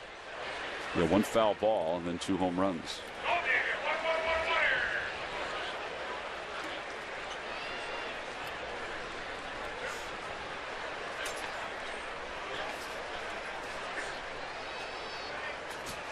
In the dirt, 1 ball, 1 strike.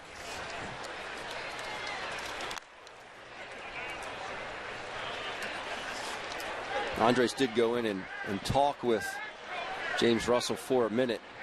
I think to just let him know, hey, we're playing back.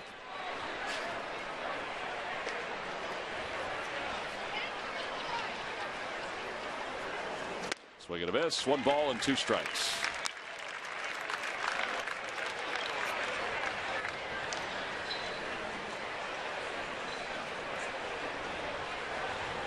If you're Russell, you still have to stay with that pitch. Hawker well out in front of it.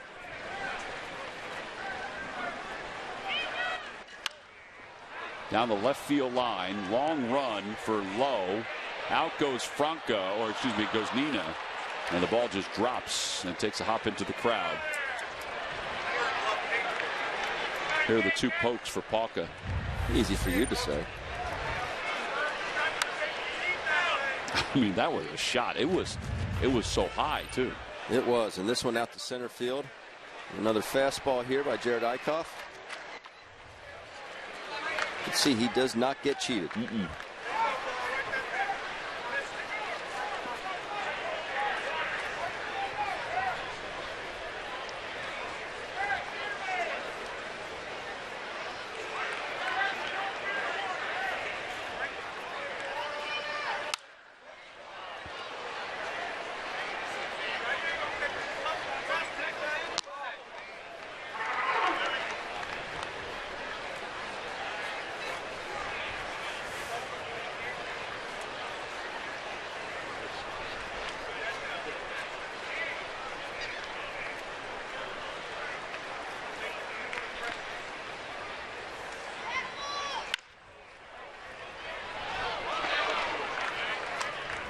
He's staying in there. Yeah, you'd like to see James Russell. You want to see if he can be a left-handed specialist. Lefty on lefty should be able to get someone like Daniel Palka out.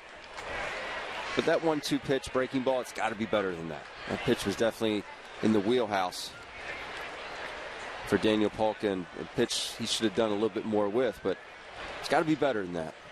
There's unseconded third with 1 out. Swing and a miss. He got him. Like that.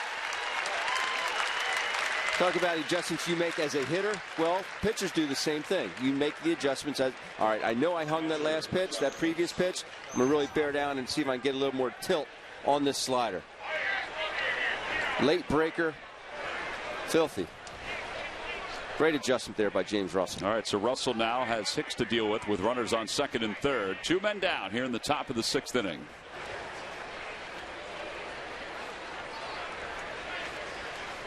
Fouls it away. It's 0-1. He's working ahead of these hitters. And now Lino will go out and chat with him for a moment. This might be maybe switching up the signs.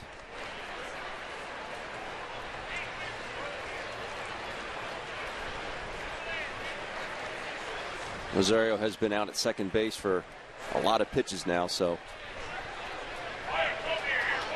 maybe they switch it up a little bit.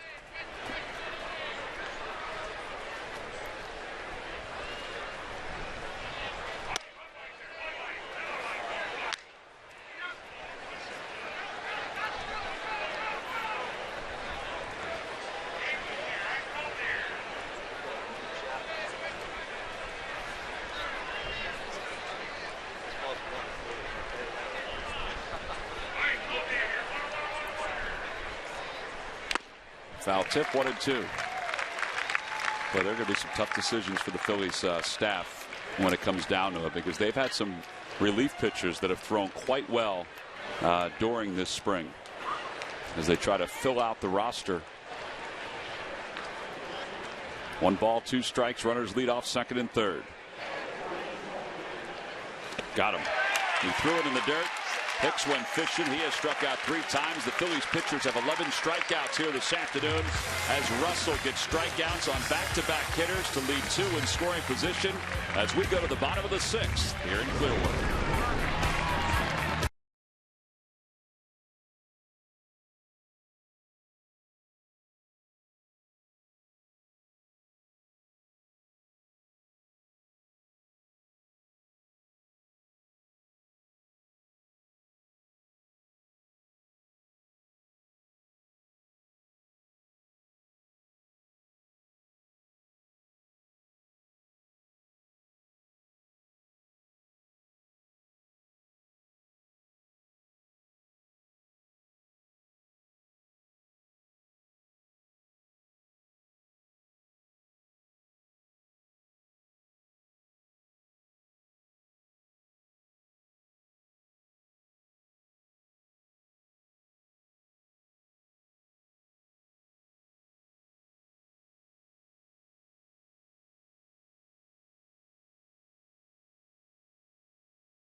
Hey, don't forget on Saturday, April 2nd, when the Phillies return home to Citizens Bank Park, they'll be playing the Phillies Futures. That's right, some of the young Phillies players will make their way up to Citizens Bank Park for an afternoon baseball game. And also, Phillies Future Series Fathead presented by PGW will be given out to all fans 14 and under.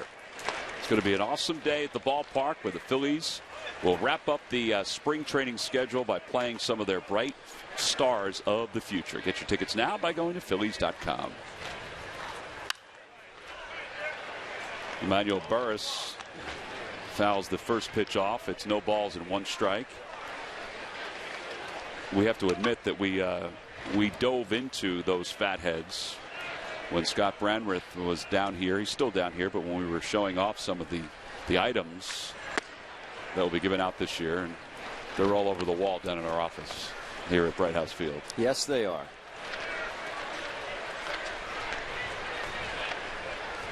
Travis Harrison comes into the ball game to play left field for the Twins, as Burris fouls that one. There he is. Rosario, who was in left field, now moves over to right field. So all you Twins fans who are hankering for a little more Eddie Rosario, don't despair. He's not out of the game. Neither is Phil Hughes. 83 pitches deep. Yeah, Hughes beginning the 6th inning here for the Twins. The ball is hit well down the left field line. Harrison on the run. It is a fair ball, and it takes a hop off the side wall, and it's kicking around a little bit, and Burris can fly on his way to third, and he's there sliding. A leadoff triple. Honestly, he could have got in standing. He had such a good break. Ball's in the air an awful long time. Center fielder, Darnell Sweeney. All about the placement. Ball hits that chain link fence up there, and you see Burris just floating around the bases. So the go-ahead run is over third, and here is Darnell Sweeney, who has an RBI already today. Twins will play the infield in a 3-3 game. Swing and a miss. Threw some gas right on by him.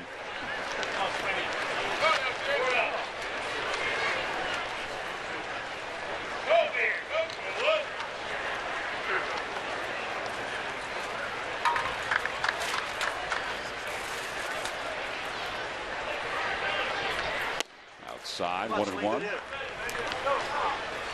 Good hitter.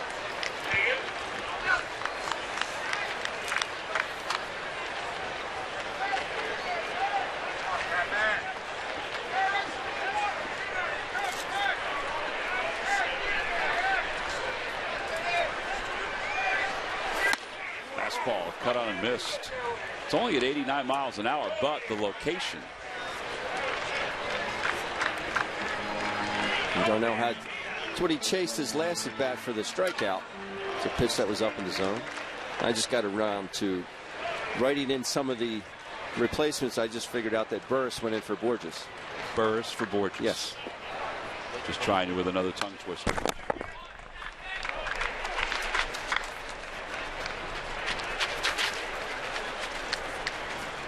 This has to be his last hitter.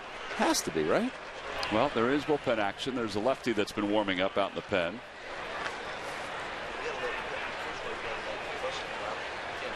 Dan Runzler has been warming up. And there's a strikeout. Sweeney, a foul tip as Hicks hangs on. 9 strikeouts, and here comes Paul Molitor. And that will be it for Phil Hughes. So he's responsible for the runner over at third base, but he has reached his pitch limit. 89 pitches for this afternoon. Well on his way to being ready for 2016.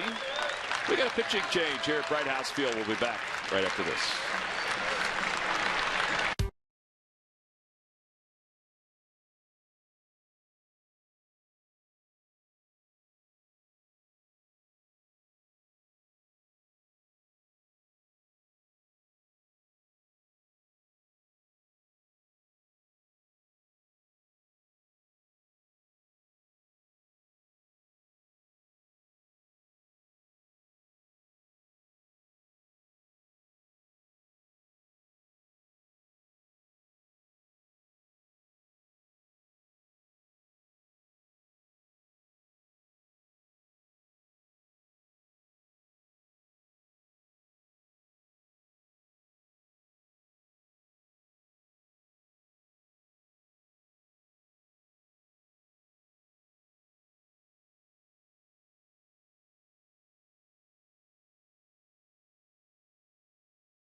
Brewers is ready for the start of the season. 9 strikeouts here this afternoon. 9 strikeouts, and he did it elevating that fastball. A couple good breaking balls down in the zone. Got J.P. Arencibia a couple times on it. Dots a fastball in here on Borges. Darnell Sweeney, I talked about climbing that ladder. It's Maikel Franco. Another hook. And another hook. I think all in all, though, you have to be, Paul Molitor has to be very happy with what Phil Hughes did today. Only one additional base runner, the hit by pitch, and the Phillies squeeze, which they were working on earlier today, to perfection, and they take the lead 4-3. Nina laid down a beautiful suicide squeeze, and Burris is able to score the go-ahead run. They literally were working on that early today, prior to batting practice. Textbook. And what's even nice is you get an elevated breaking ball. Slower pitch, easier to bunt. That was executed perfectly. And here is David Lowe. So Burris's triple leads to the go-ahead run crossing the plate. Phillies on top 4-3. Lowe is 2 for 3 this afternoon. His average up to 344 this spring. Breaking ball, and it's 0-2. I'm not saying there was a lot of pressure on Nina to get that bunt down, but after last inning, what he did in the field, I'd like to see that bounce back right there. That's a lot of guys would be up there maybe with tight hands thinking, I have to do this, I have to atone for my sin. But he got the job done very, very nicely.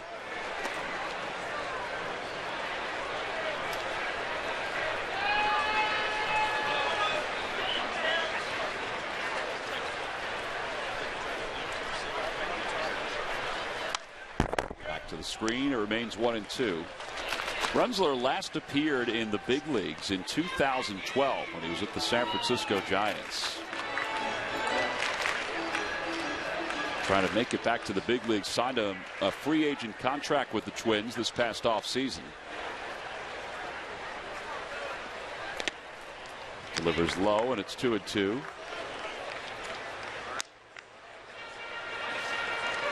Well, there is Nina, who had a couple of errors in the top of the 6th inning, and is able to execute the suicide squeeze. Pete Buchanan told us, you know, he doesn't do that often, squeeze, but he said he does want to tinker with it, particularly here in spring training. He said you might even see us do it a few times in a row in spring training during those situations. He said because we have to be good at it. He goes, I may not do it all the time, but we have to be good at it. It has to be part of our arsenal. And offensively, you're going to go into droughts where you have tough time scoring runs. You have to manufacture something. A little high, and it's 3-2. And if you think you have the right matchup to execute a squeeze, have at it.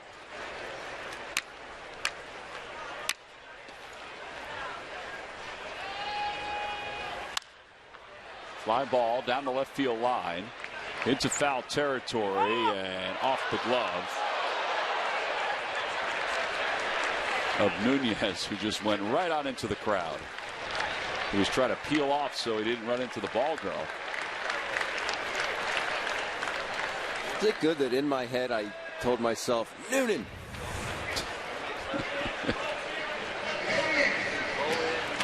Whoop. I don't know if he needed to do that. No, I don't think so.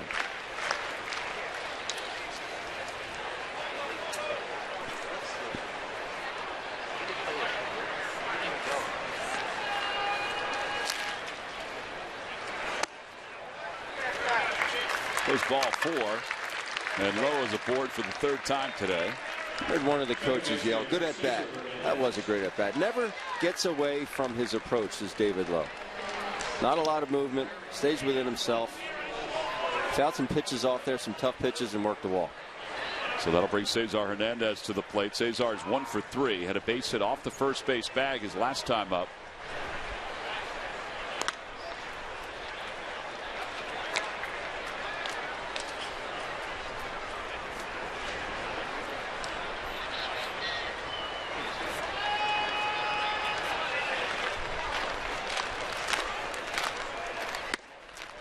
A bit outside.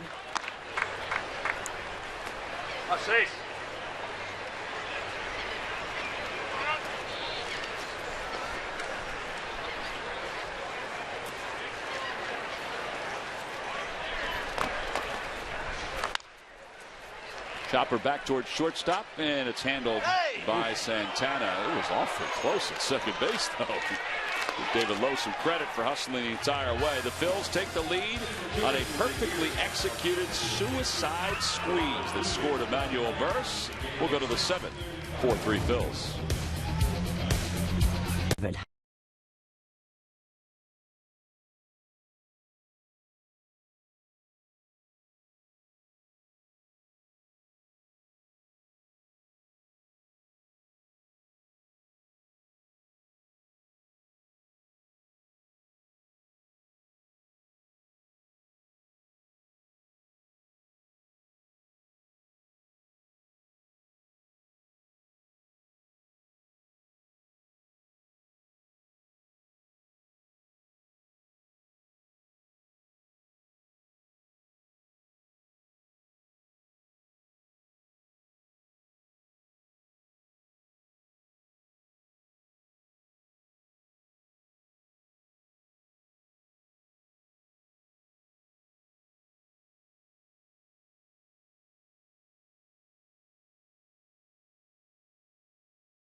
Well, the Phillies have been twirling their way to a 4-3 lead as we go to the top of the 7th inning here at Bright House Field. Jared Eickhoff pitched the first 4 innings, struck out 7. Meanwhile, Phil Hughes went 5 1/3 for the Twins. He's been charged with the 4 runs. He didn't walk anybody, hit 1 batter, struck out 9. David Lowe's had a good day. He's been on base 3 times. So now as we begin the top of the 7th inning, James Russell will be out there to work again. First pitch is lofted into center field. A base hit for Beresford. A leadoff single. Sounded like he may have broken his bat. And Byron Buxton will be the batter, but I believe that Russell is done. I think they wanted him to face the lefty there. And Andrew Bailey, who had been loosening up, looks like he's going to come into the ball game to pitch. What a nice job by James Russell, though. Comes in, does his job. 2nd and 3rd, nobody out, gets out of it with no runs. Does give up that single there to Beresford, but nice job by James Russell. We're going to have a double switch. Not only a new pitcher, but also a new left fielder. We'll tell you about that when we return.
Play right field for the Phils. Moving from right field to left field will be Emmanuel Burris, and Pete Buchanan doing a double switch here In the top of the 7th inning, Andrew Bailey so far has 4 scoreless innings of work, pitching in his 5th ball game. 5 strikeouts so far. Opposition is hitting under 100. And he will face the top of the Twins order with a runner at first base. James Beresford led off the inning with a single against James Russell. So he's over at first, and Bailey will face Byron Buxton, who is 1 for 3. A couple strikeouts. Well, out of the contingent of pitchers who are battling for the closer's role, Andrew Bailey's probably looked the best. In fact, not probably, he has looked the best. And as he has said throughout the course of spring training, he is healthy, and as healthy as he has been in the last few years. So facing Buxton, a tough guy to double up because of his speed. But the Phillies play the middle infield at double play depth. And Buxton shows bunt, takes inside, 1-0.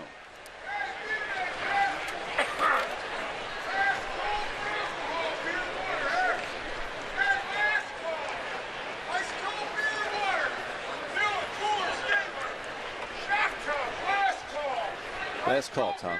All right.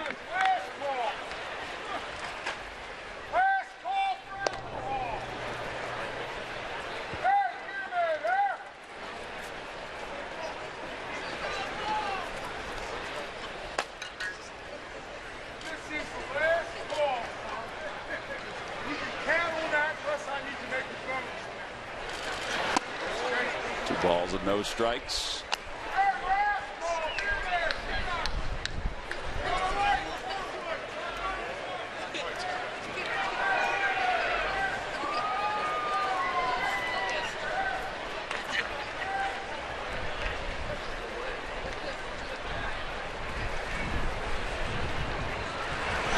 Swing and a miss, and it's 2-1. Sweeps a breaking ball in there. Nice not giving in there. 2-0.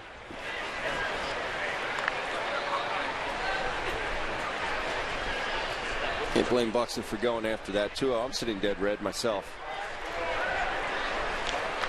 But if he didn't swing, it would have been called a strike anyway, in my opinion. There goes the runner. Pitch is fouled off to the right and out of play.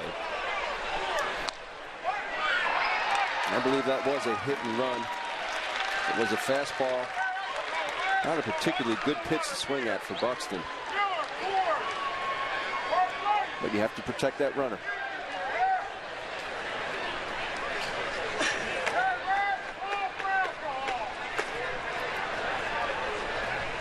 Buxton will be followed by Danny Santana, who's in the on-deck circle. Starters have played a lot of innings today for the Twins with the split squad. That one is looped out to left field. It's going to drop in front of Burris. So back-to-back hits for the Twins. That puts runners on first and second with nobody out here in the top of the 7th inning. And Santana will be coming up. Danny Santana is 1 for 3. Now, if this was a regular season game, he might be up there to bump the runners up into scoring position. Wouldn't you think? Yes, and I think you still might see it here. Yeah. Gene Glynn is the third base coach. He already signaled a couple times over to Santana. Phillies infielders are chatting just to make sure they're on the same page.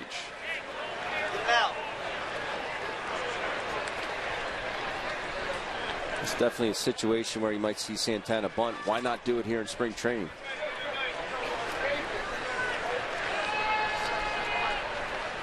Doesn't look like he's moved up in the box at all, though. No.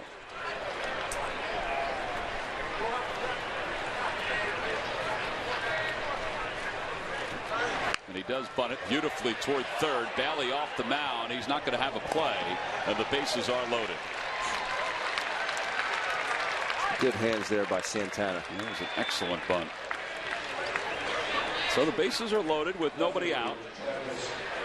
And Travis Harrison, who came on to play the outfield, will be the hitter for the Twins.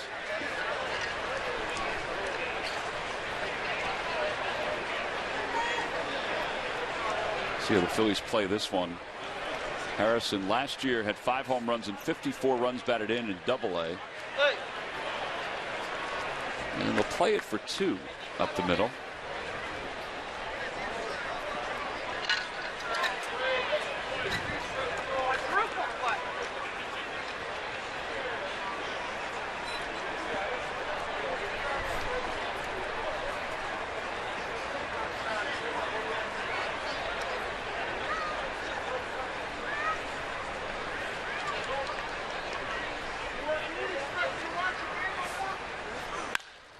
Fly ball, right center field. It's not deep. Sweeney comes running in. So does Hunter, and Hunter has it go off the heel of his glove.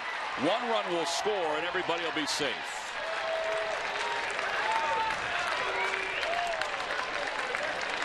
And we are tied up at 4 with the bases still loaded and nobody out in the top of the 7th inning. Another ball that was up in the air seemingly forever. I didn't think he needed to dive for it. And I thought Darnell might be able to make the catch coming running in.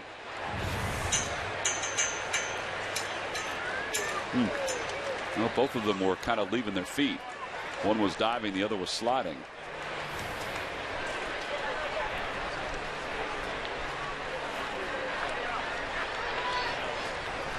All right, so they scored that a base hit to tie the game up. 4 straight hits for the Twins.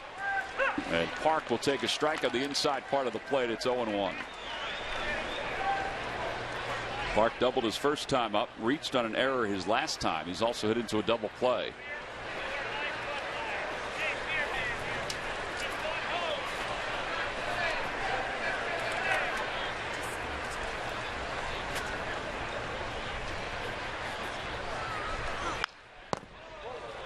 Two. Yeah, 4 straight hits, and not one of them was hit hard. But that's the way baseball goes. You put the ball in play, you never know what can happen.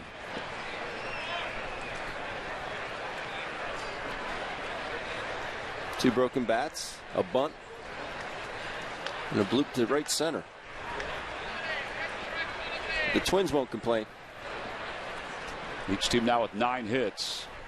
The 0-2 pitch coming to Park.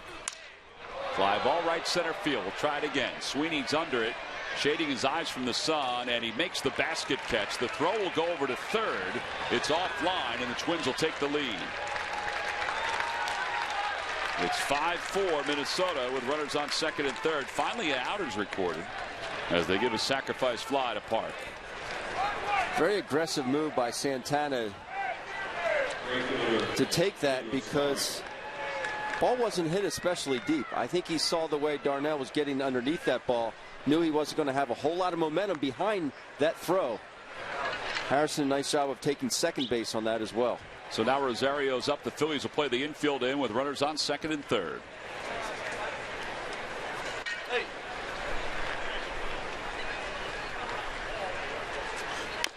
Little tapper foul, and it's 0-1. The ball got the foot of Rosario.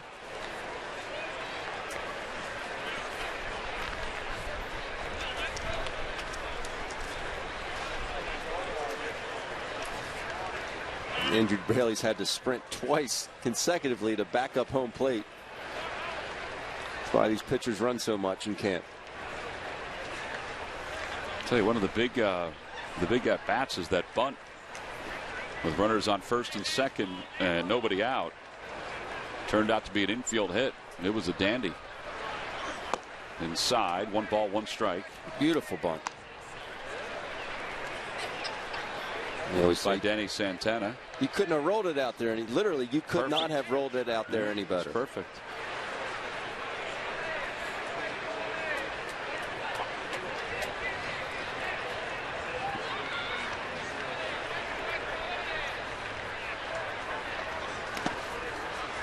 Play by Lino behind the plate, and it's 2-1.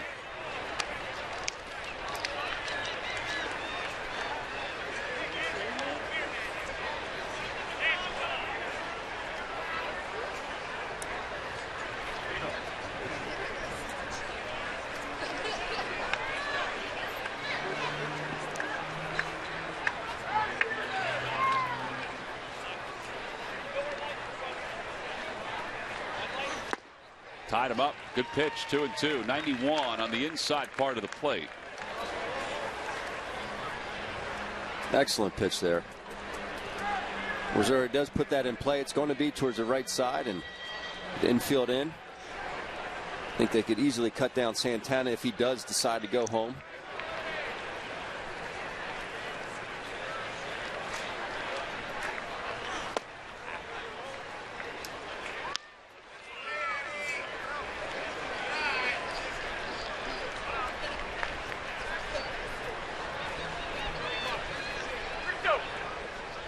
you do have that open base, so you don't have to give in. I think Rosario is a guy you can go after and be aggressive with.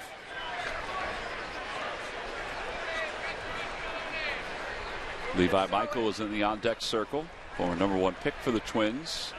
3-2 pitch, and it back toward the middle, under the glove of Bailey into center field. One run is in, rounding third, heading for home is the second base runner, and the Twins have added to their lead. It's now a 7-4 ball game. So an RBI single for Rosario. And Levi Michael will be the batter. The breaking ball that just kind of hangs there. Definitely a pitch that you want to see as a hitter. Infield drawn in, shoots it right back up the middle.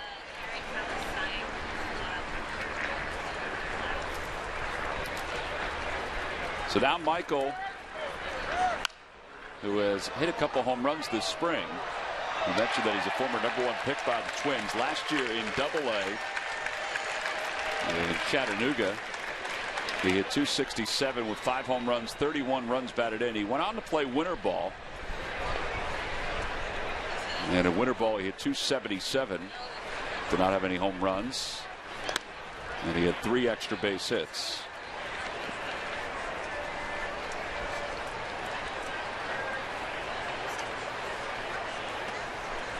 Mostly a second baseman during his professional career.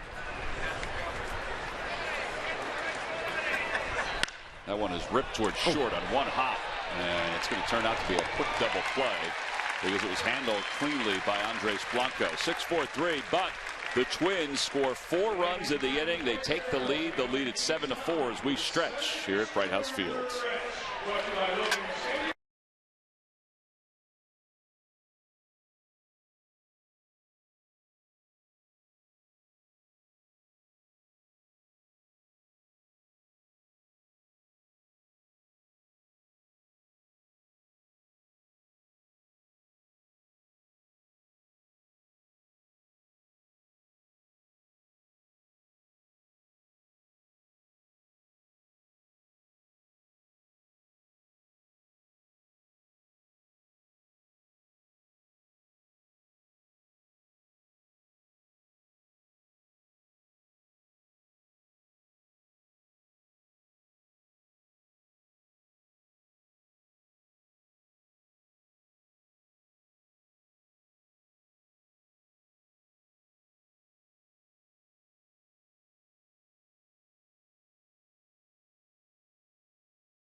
Field, and the Phillies trail the Twins 7-4. Hi, everybody. I'm Derek Gunn in our Comcast Sportsnet studios. We are talking football later tonight when Real Hughes joins me for Quick Slants at 6 o'clock. Eagles owner Jeffrey Lurie addressed the media on this day at the NFL meetings down in Florida. Has some interesting comments about how Roseman and the Eagles' world went off season. That and much more coming up at 6 o'clock on Quick Slants. But right now, we send you back to Tom McCarthy, Ben Davis, and Greg Murphy down in Clearwater. All right, Gunn, we appreciate that as we begin the bottom of the 7th inning here at Bright House Field. It's a 7-4 ball game. The Twins on top. And Gabriel Lino will be the batter for the Phils. He goes after a high pitch from Runzler. And it's 1 ball and 1 strike.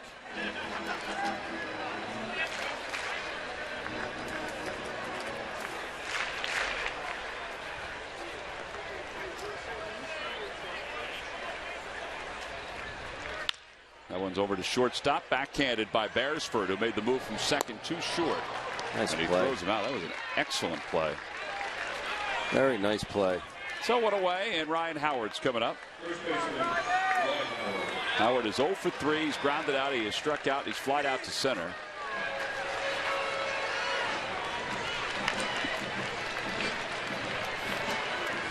Twins have made a few changes. We mentioned that Beresford goes from second base to shortstop. Levi Michael, who came on to pinch hit, is over at second base. Santana moves from shortstop to third. And the catcher, John Hicks, just got hit with a backswing from Ryan Howard.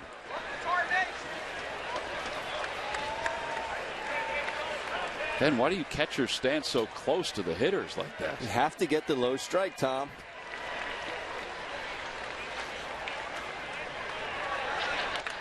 Then you call for a curveball. And he throws it low. It's 1-0.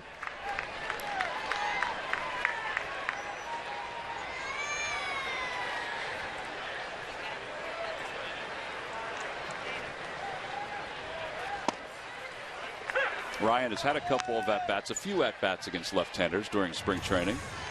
This is what happened on the backswing. Boink. Doink. Right in the grill. How's he not hitting him? Ooh. How's he not hitting him on a regular swing if he hit him that cleanly on a backswing? 2 balls and 1 strike.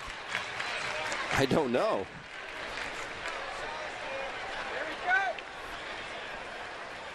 He smoked them, though. Tied him up 2-2.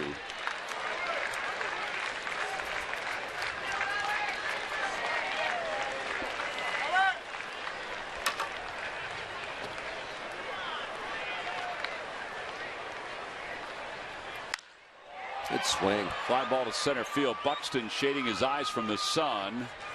And he tracks it and makes the catch. 2 outs. Time for our Toyota leaders. Let's go to Greg Murphy. Murph. All right, thank you very much, Tom. Well, 11 runs already in this one. The Phillies have pushed 4 across. That brings their spring total to 130. That is good for 5th in all of baseball. And, well, scoring is up all over. You mentioned our Toyota leaders. Take a look at it. In 2012, he had just over 9.5 combined runs per average in the games in spring. In 2013, it went up to almost 10.5. And there you see it. Back in 2016, over that 10-run mark. It's creeping in on 10.5. The Phils have certainly done their fair share, 130 runs so far in their game. So runs are up so far in spring. I'm not sure what that means, but it's a good trend if you like offense. Yes, guys. sometimes we don't know. I mean, statistically, what these what it means when you get ready for the regular season for anything. I mean, the Phillies' success offensively. I mean, it's no question that people are welcoming their success offensively, but what does it mean? What do the numbers, the overall numbers being up in spring training, what does that mean? I'm not really sure. Well, I think you see just the approach as a collective offensive unit. Guys staying within themselves, not trying to do too much, but believing in their approach. When they get down in the zone, down in the count, they still believe in their approach and not fishing out of the zone. It has been noticeable, that part of it. It definitely has been noticeable. 1-2 pitch to Blanco, and he fouls it off to the right and out of play. And obviously, guys, for the Phillies, the home run ball often so far in spring, and it's the guys that you're going to rely on as you head up north as the regular season gets underway. It's the guys that you think are going to be able to hit some home runs. The guys like Maikel Franco, of course, and Cameron Rupp and Darren Ruff and Ryan Howard that have been able to do that. So it's been good to see from that perspective as well. Yeah, that's the part that the approach is one thing. You hope that carries over, but you also hope that these power numbers, even if it is spring training, that those numbers carry over to the regular season. 2 balls, 2 strikes to Blanco.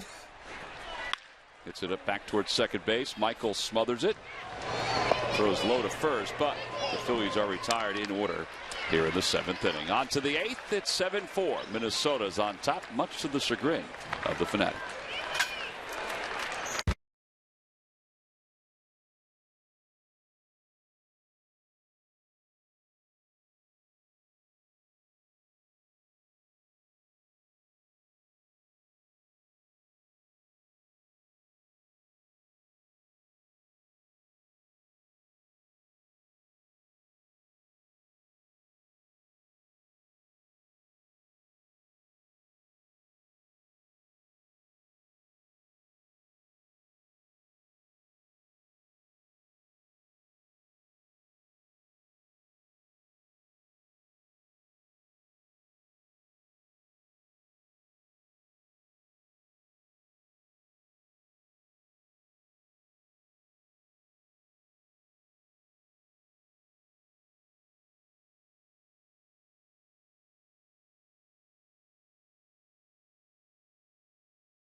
11th is the Phillies home opener at Citizens Bank Park. It's brought to you by Nemours, and all fans coming to the ball game that day will receive the Phillies commemorative cap.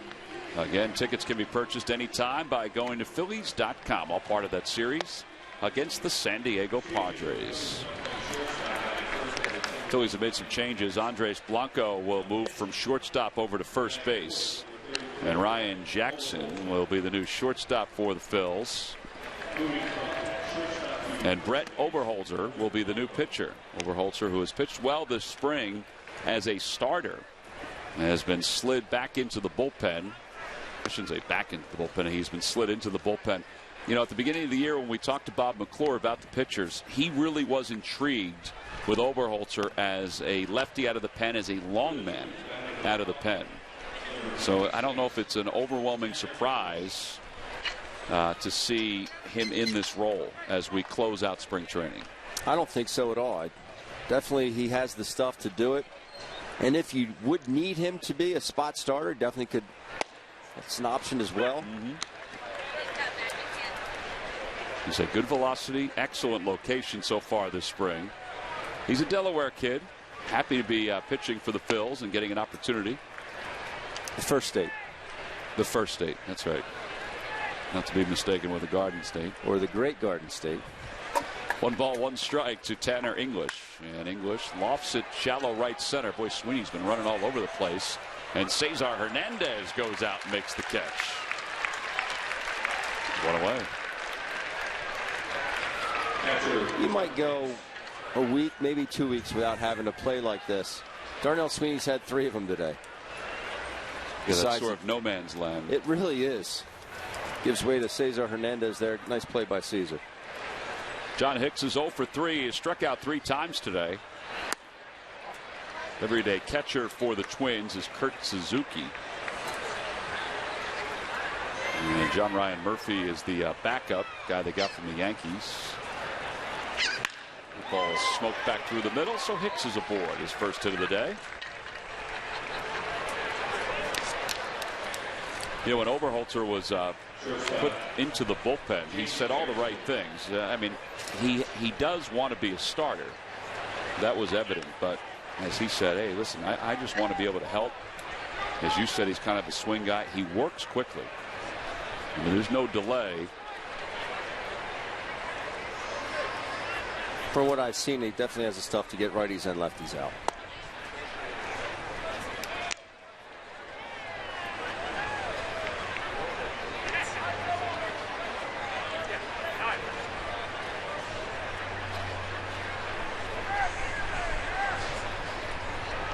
Beresford started the 4-run rally in the 7th inning with a single. Takes a strike, and it's 1 ball and 1 strike. Little knee buckle there.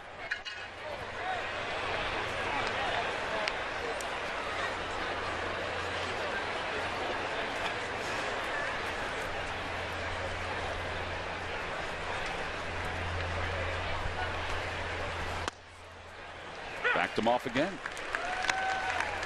1-2.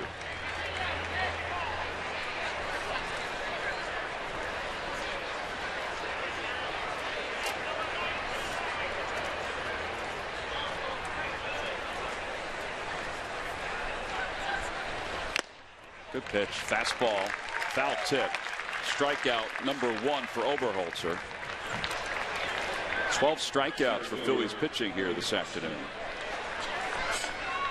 We go out of the country once again, give you an update. The Rays lead the Cuban national team 3-0. President Obama and his family are there. First time baseball a professional team has played in Cuba since 1999. Watching some of the coverage of it, there are a number of Cuban Americans who have gone over there for that game. A couple of Spanish umpires, Angel Hernandez and Laz Diaz, are there for the game itself. I know there's mixed emotions for a lot of folks that have had that impact their life more than you and I. People hope that it's another step toward opening up the opportunities for the Cuban baseball players, but also opening up the opportunities for the country as a whole. Yes. Which is the most important part. The 0-1 pitch coming to Buxton. outside, 1 ball, 1 strike.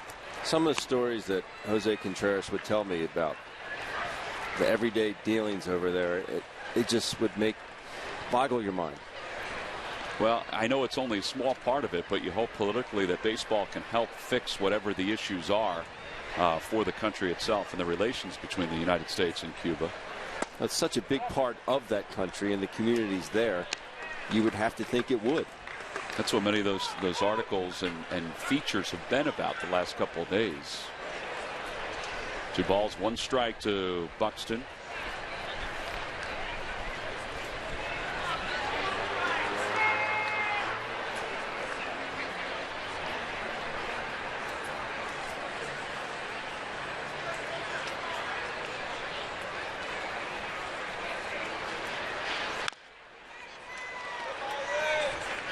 For the Phillies dugout, right near Charlie Manuel as it caroms off the fence of that dugout.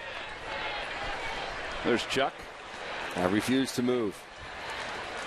He's been here every day and been behind the cage every day during batting practice. It's always good to see him.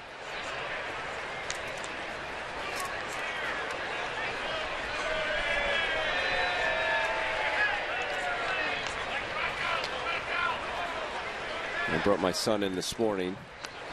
Have the great training staff here that the Phillies have. Take a look at his wrist, and better speak nicely. We walked outside, and Charlie was on his phone, and he looked at me and he goes, getting big. 2 balls and 2 strikes to Buxton. And it's back to the screen.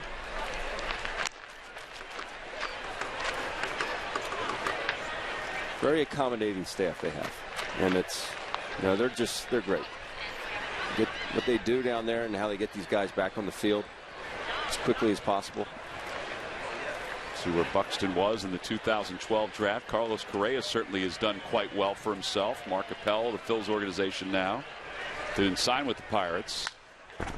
As that one is fouled back and remains 2-2. Think about those top picks and the success and failure. I mean, you were a first-round pick, an early pick. Doesn't always mean success, immediate success. Well, that's a pretty good list. I think it's that kind of scouting has gotten better over the years. They can really pinpoint those prospects. Nice job by Oberholzer there. 13 strikeouts for Phil's pitching. No runs, 1 hit, and 1 man left here in the top of the 8th.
Want to know the latest on the Phils? Well, then follow Phillies insider Jim Salisbury on Twitter and on CSNPhilly.com. You also see Jim walking around. Follow him around. You never know where it's going to take you. You never know. Jim was roaming around the yard today. More than likely, it'll take you to a eatery around the ballpark. That's exactly right. There's Carlos Paulino, who is the new catcher for the Twins. Ryan Presley, the new pitcher. Presley, the 27-year-old, who last year pitched in 27 games for the Twins. 3-2 with an ERA of 2.93. Those are his numbers for this spring. He is expected to be in the Twins bullpen this year, facing Cedric Hunter, who's had himself a heck of a spring for the Phils. And Hunter, who swings hard and does not get cheated, fouls it back. It's 0-2. Good swing there. Solid numbers. 302, 3 home runs, 10 runs batted in. Made a diving catch in yesterday's game up in Lakeland. Also had an extra base hit in yesterday's game. Tried to check his swing. Did he go? Yes, he did, says the home plate umpire. One out. I'd still like to see a check on this, Tom. It's close. Although DJ Rayburn was right. Still like to see the check. Well, here is Emmanuel Burris, who tripled his last time up.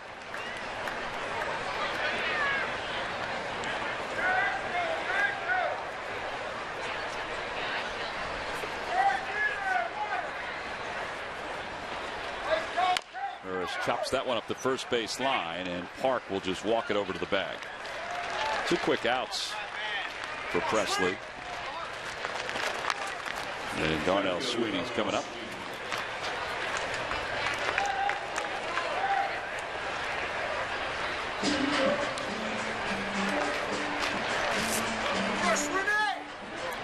They sure were quick outs. Yeah. 4 pitches.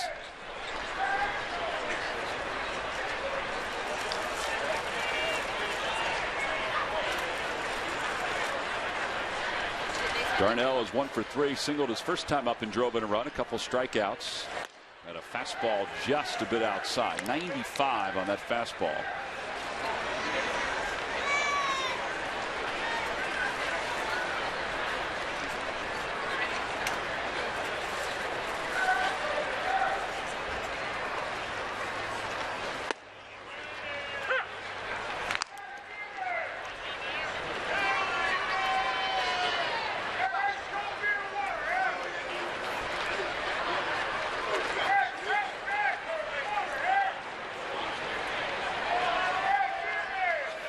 Way outside.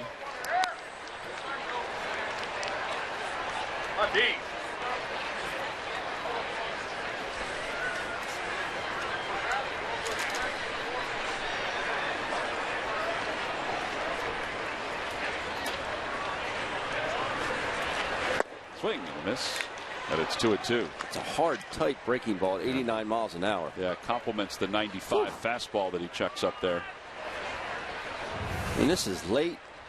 What makes it so good is that it's so hard at 89, but you can see that has some depth on it at that velocity.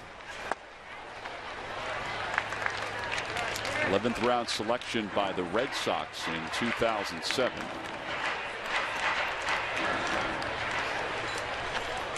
And the Twins selected him in the Rule 5 draft back in 2012, so he spent the year with Minnesota in 13 and hasn't really looked back. 3-2 pitch. Fastball outside, just a bit outside. Ball 4. And Sweeney's aboard for the second time today. And that'll bring Angelis Nina to the plate with Darren Ruff in the on-deck circle to pinch hit. And Paulino's got a nice glove down there. Nice mitt. Why? Because you can hear the thing is popping. I know it's 95, but that thing is popping. Pitchers love that.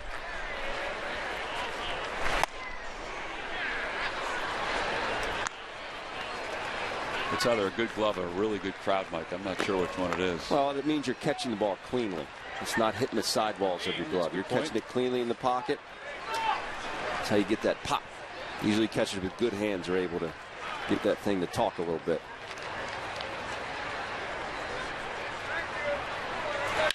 Line drive, base hit it to left field for Nina. His average up over 300 this spring. So we've got a suicide squeeze today, and now a base hit. And Darren Ruff will pinch hit. Ruff represents the tying run here in the bottom of the 8th inning.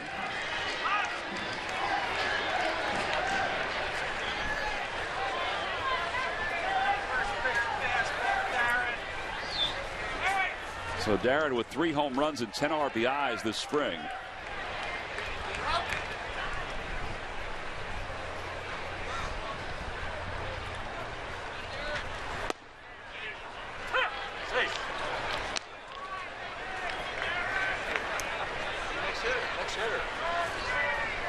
Not the first pitcher looking to hit there if you're Darren Ruff. No. Bottom of the 8th inning. He comes and drops that one on you.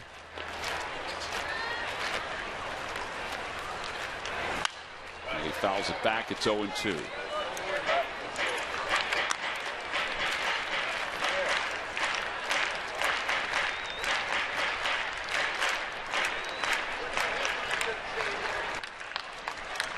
I can't put my finger on what that was. It was 89.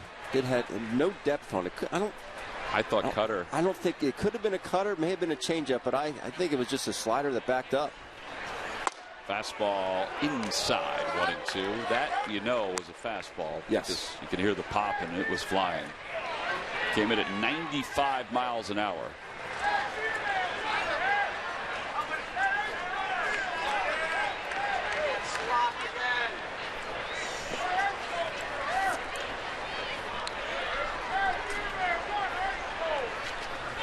And Darren lines it down the left field line. That's going to be in for a base hit going to the wall. 1 run is in. Nina to the third. He's being held at third base.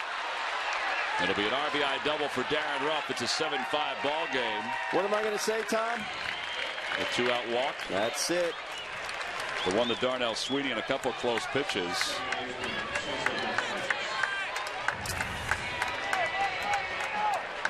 Goes down and gets it. Short swing by Darren Ruff.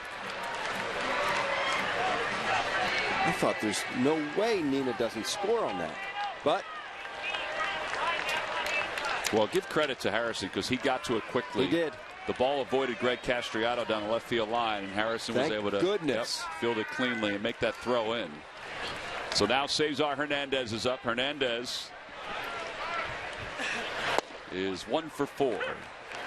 And Cesar takes a strike. It's 0-1. Tying run is at second base.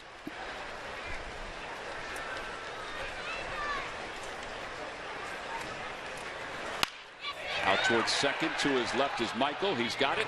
And the inning is over. So the Phils do score a run with a 2-out rally, but they leave a couple in scoring position. We'll head to the 9th. It's a 7-5 Minnesota lead.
trying to fill some time.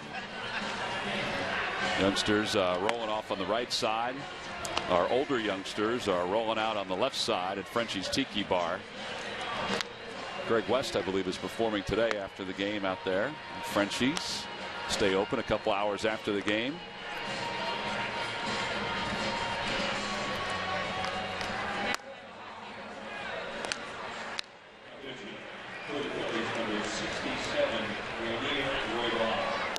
Roy Ball will pitch for the 5th time this spring, an ERA of 1.50.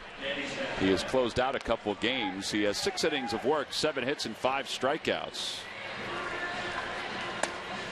As we mentioned, the Phillies still have a number of guys that are still in camp, pitchers that are still in camp. And for Roy Ball, all of his games so far this spring have been on the road. So this is the first time he's pitching here in Clearwater. And his last one in a big league game was back on the 13th against the Yankees. So his last couple of innings, he is not allowed a hit.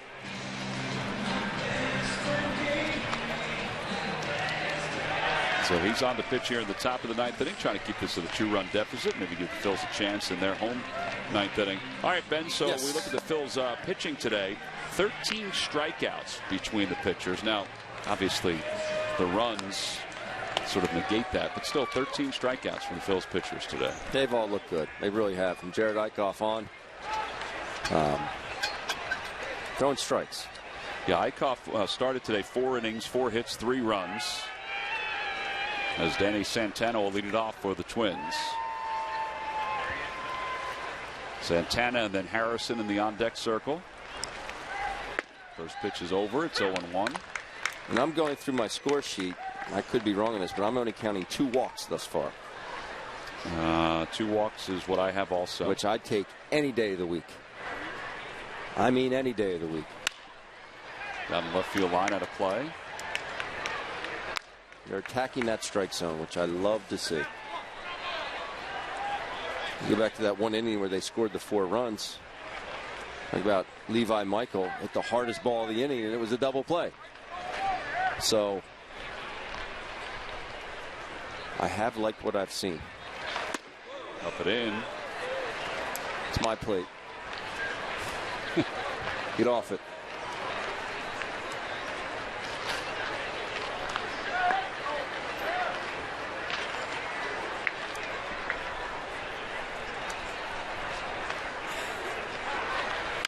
That one is back to the mound, caught out of the air.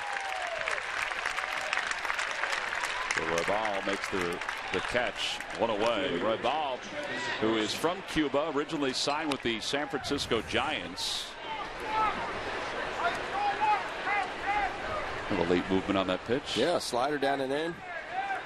Gets jammed right off the knuckles.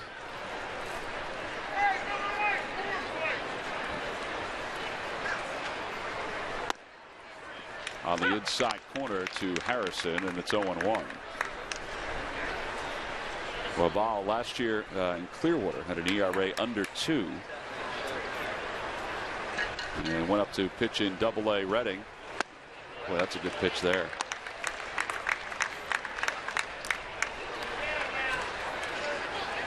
One of those guys that they pointed out at the beginning of the beginning of spring that they were interested in seeing pitch a little bit more.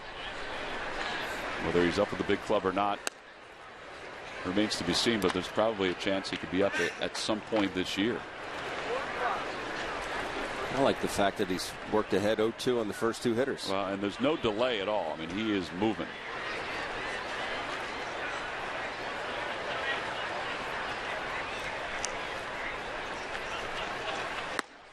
Just a bit outside.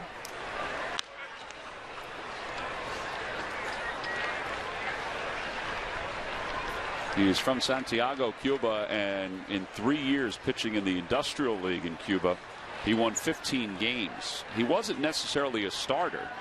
Worked his way out of the bullpen as well. Just a bit inside, 3-2. First time he pitched in the in the States as a professional was 2010 at the age of 21.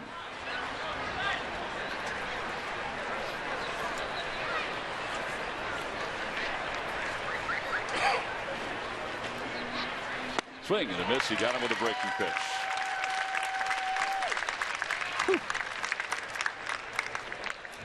First baseman, O'Connor. Now you see it, now you don't.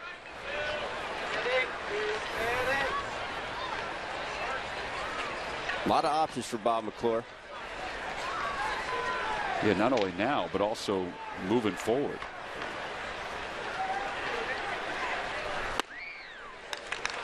Bullpen moves are pretty much inevitable throughout the course of the season, but it's not like the front office and Pete Mechanic, Bob McClure are going to have to sit back and say, well, we can't call this guy up. Well, we have to call this guy up because we don't have anybody else. That is definitely not going to be the case. Right. The options are there.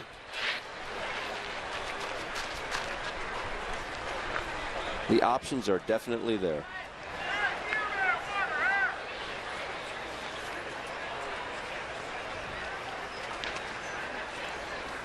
That curveball never did curve, so he's hit by a pitch. Phillies have walked 2 today, and now they have 1 hit batter. Right fielder, Eddie Rosario.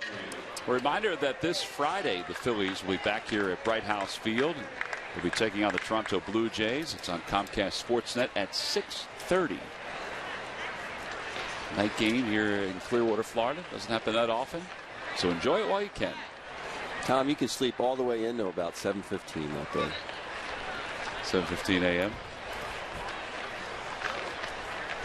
Tom, what time did you get up today? 7:30. Tom, what time did you get up today? 6:30. That ball is popped foul and out of play, and it's 0-1. Why'd you do that, Tom? I don't know. I don't know. It just happens. Ben, as you get older, you get colder, and you just don't sleep as often. You just wait until you start losing that hair. Oh, I must be staying sane. Here's the 0-1 pitch. On the outside corner, it's 0-2.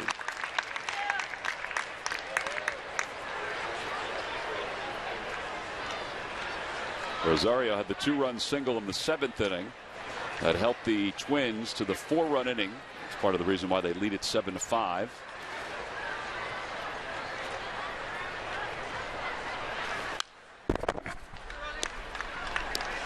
The other thing about Rabal is that he is mixing up his pitches. It's, you know, he's not settling on just that fastball.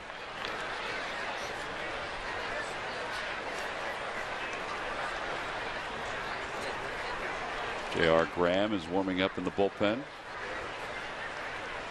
can see that he has command to both sides of the plate, but he can make the ball move to both sides of the plate. See him use the cutter, obviously the slider, in on lefties. And he can throw a sinker down in the way to lefties, in on righties.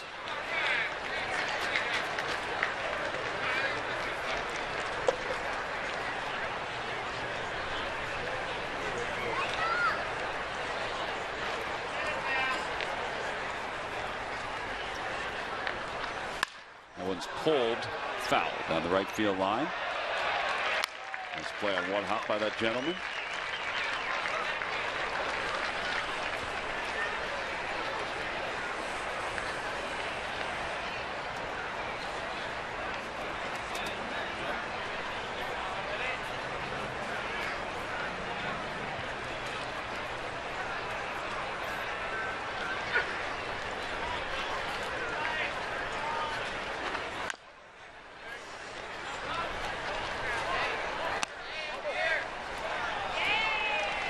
They've hit their share of foul balls today. Yeah, they have. But they have struck out 14 times in this game.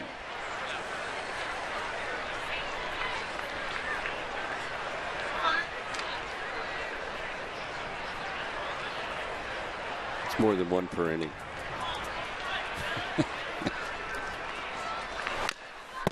A foul ball.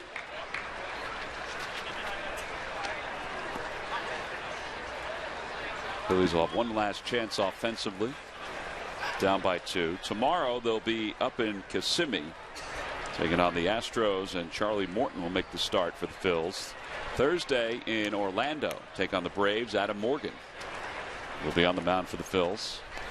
That ball gets away from Lino, goes all the way back to the screen, And Park will go to second base on a wild pitch. Really nothing Lino could do about that one. I don't know how it missed Rosario.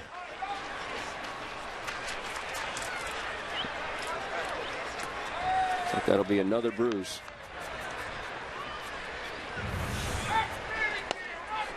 Tries everything in his power.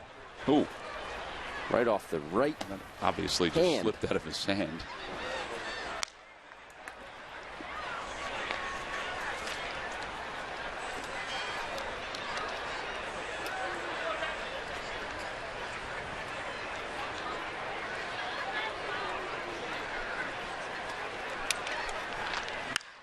Fly ball right field. And Cedric Hunter goes back a couple steps. He's under it. And the side is retired. No runs, no hits, and one man left. One more chance for the Phils as we go to the bottom of the 9th inning here at Bright House Field.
Trail at 7-5 as we go to the bottom of the 9th inning here at Bright House Field.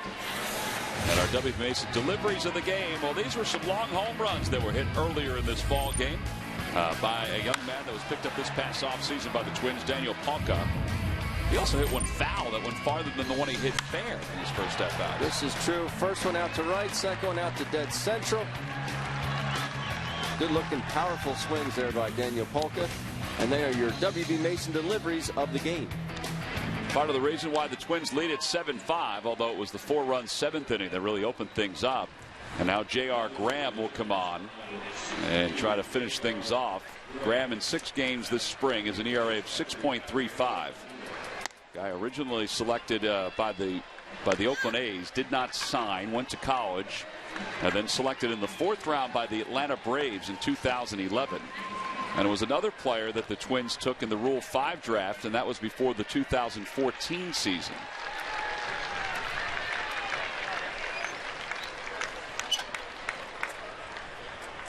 Sporting the Mario Holland stirrups. Yeah. I should say before the 2015 season. So he pitched last year in the big leagues the whole year. 39 games, 1 start. And he gets Lino out front on that first pitch. It's 0-1. Lino sitting dead red all the way. Looking for that first pitch cookie. Graham starts him with a breaking ball. Jamie Moyer would be very proud of this look. Yes, he would. Out of play, and it's 0-2.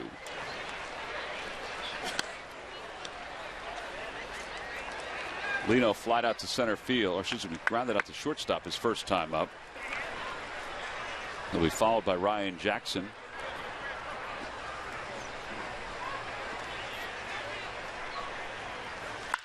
Out to right field. That's a bullet going back onto the Rosario, and he's able to make the catch as he turned around twice. And there's one away. That just sounded hard off the bat. Looked like he had it the entire time, too, by the time he grabbed it. Great route. Looking right up into the sun.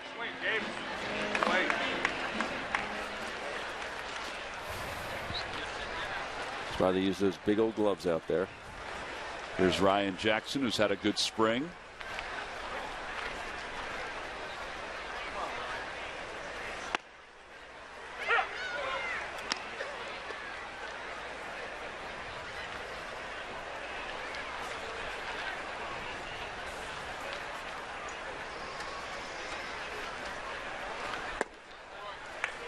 strike. Oh, Jack.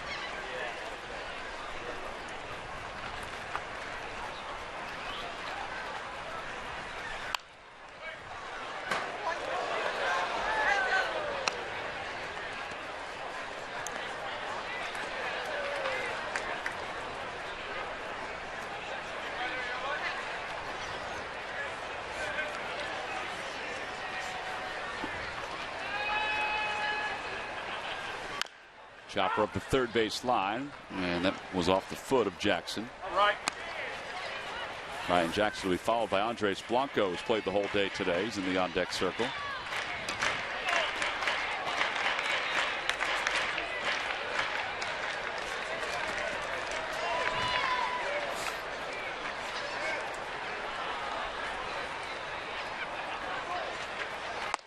And a strike 3 call from the slider.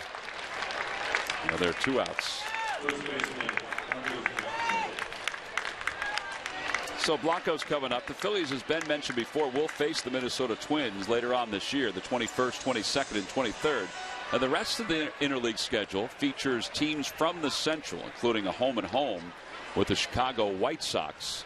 They also have a home-and-home with the Toronto Blue Jays, which has kind of become one of the Phillies' natural rivals during this interleague play.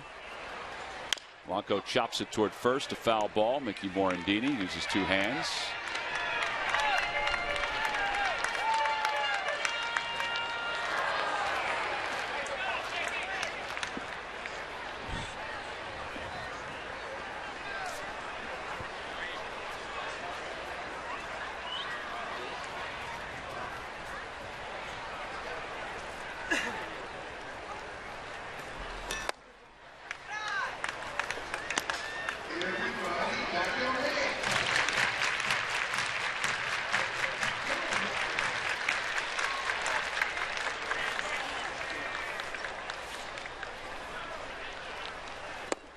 He went around 1-2. Tried to hold up.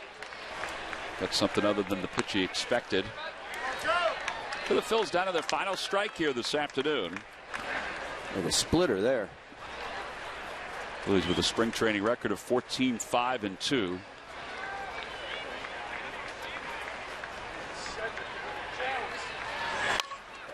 Blanco stays alive by just punching that ball foul.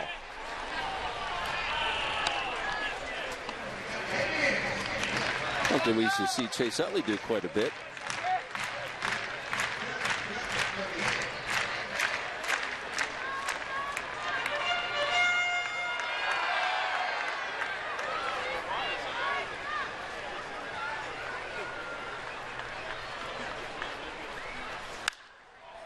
Popped him up right around the second base bag into shallow center field, and the catch is made by Michael, and the ball game is over.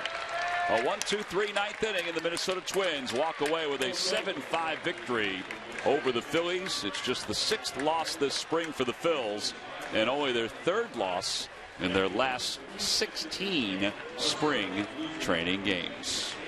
7-5 the final score. We'll be back to Bright House Field to wrap things up right after this. There's a lot to see.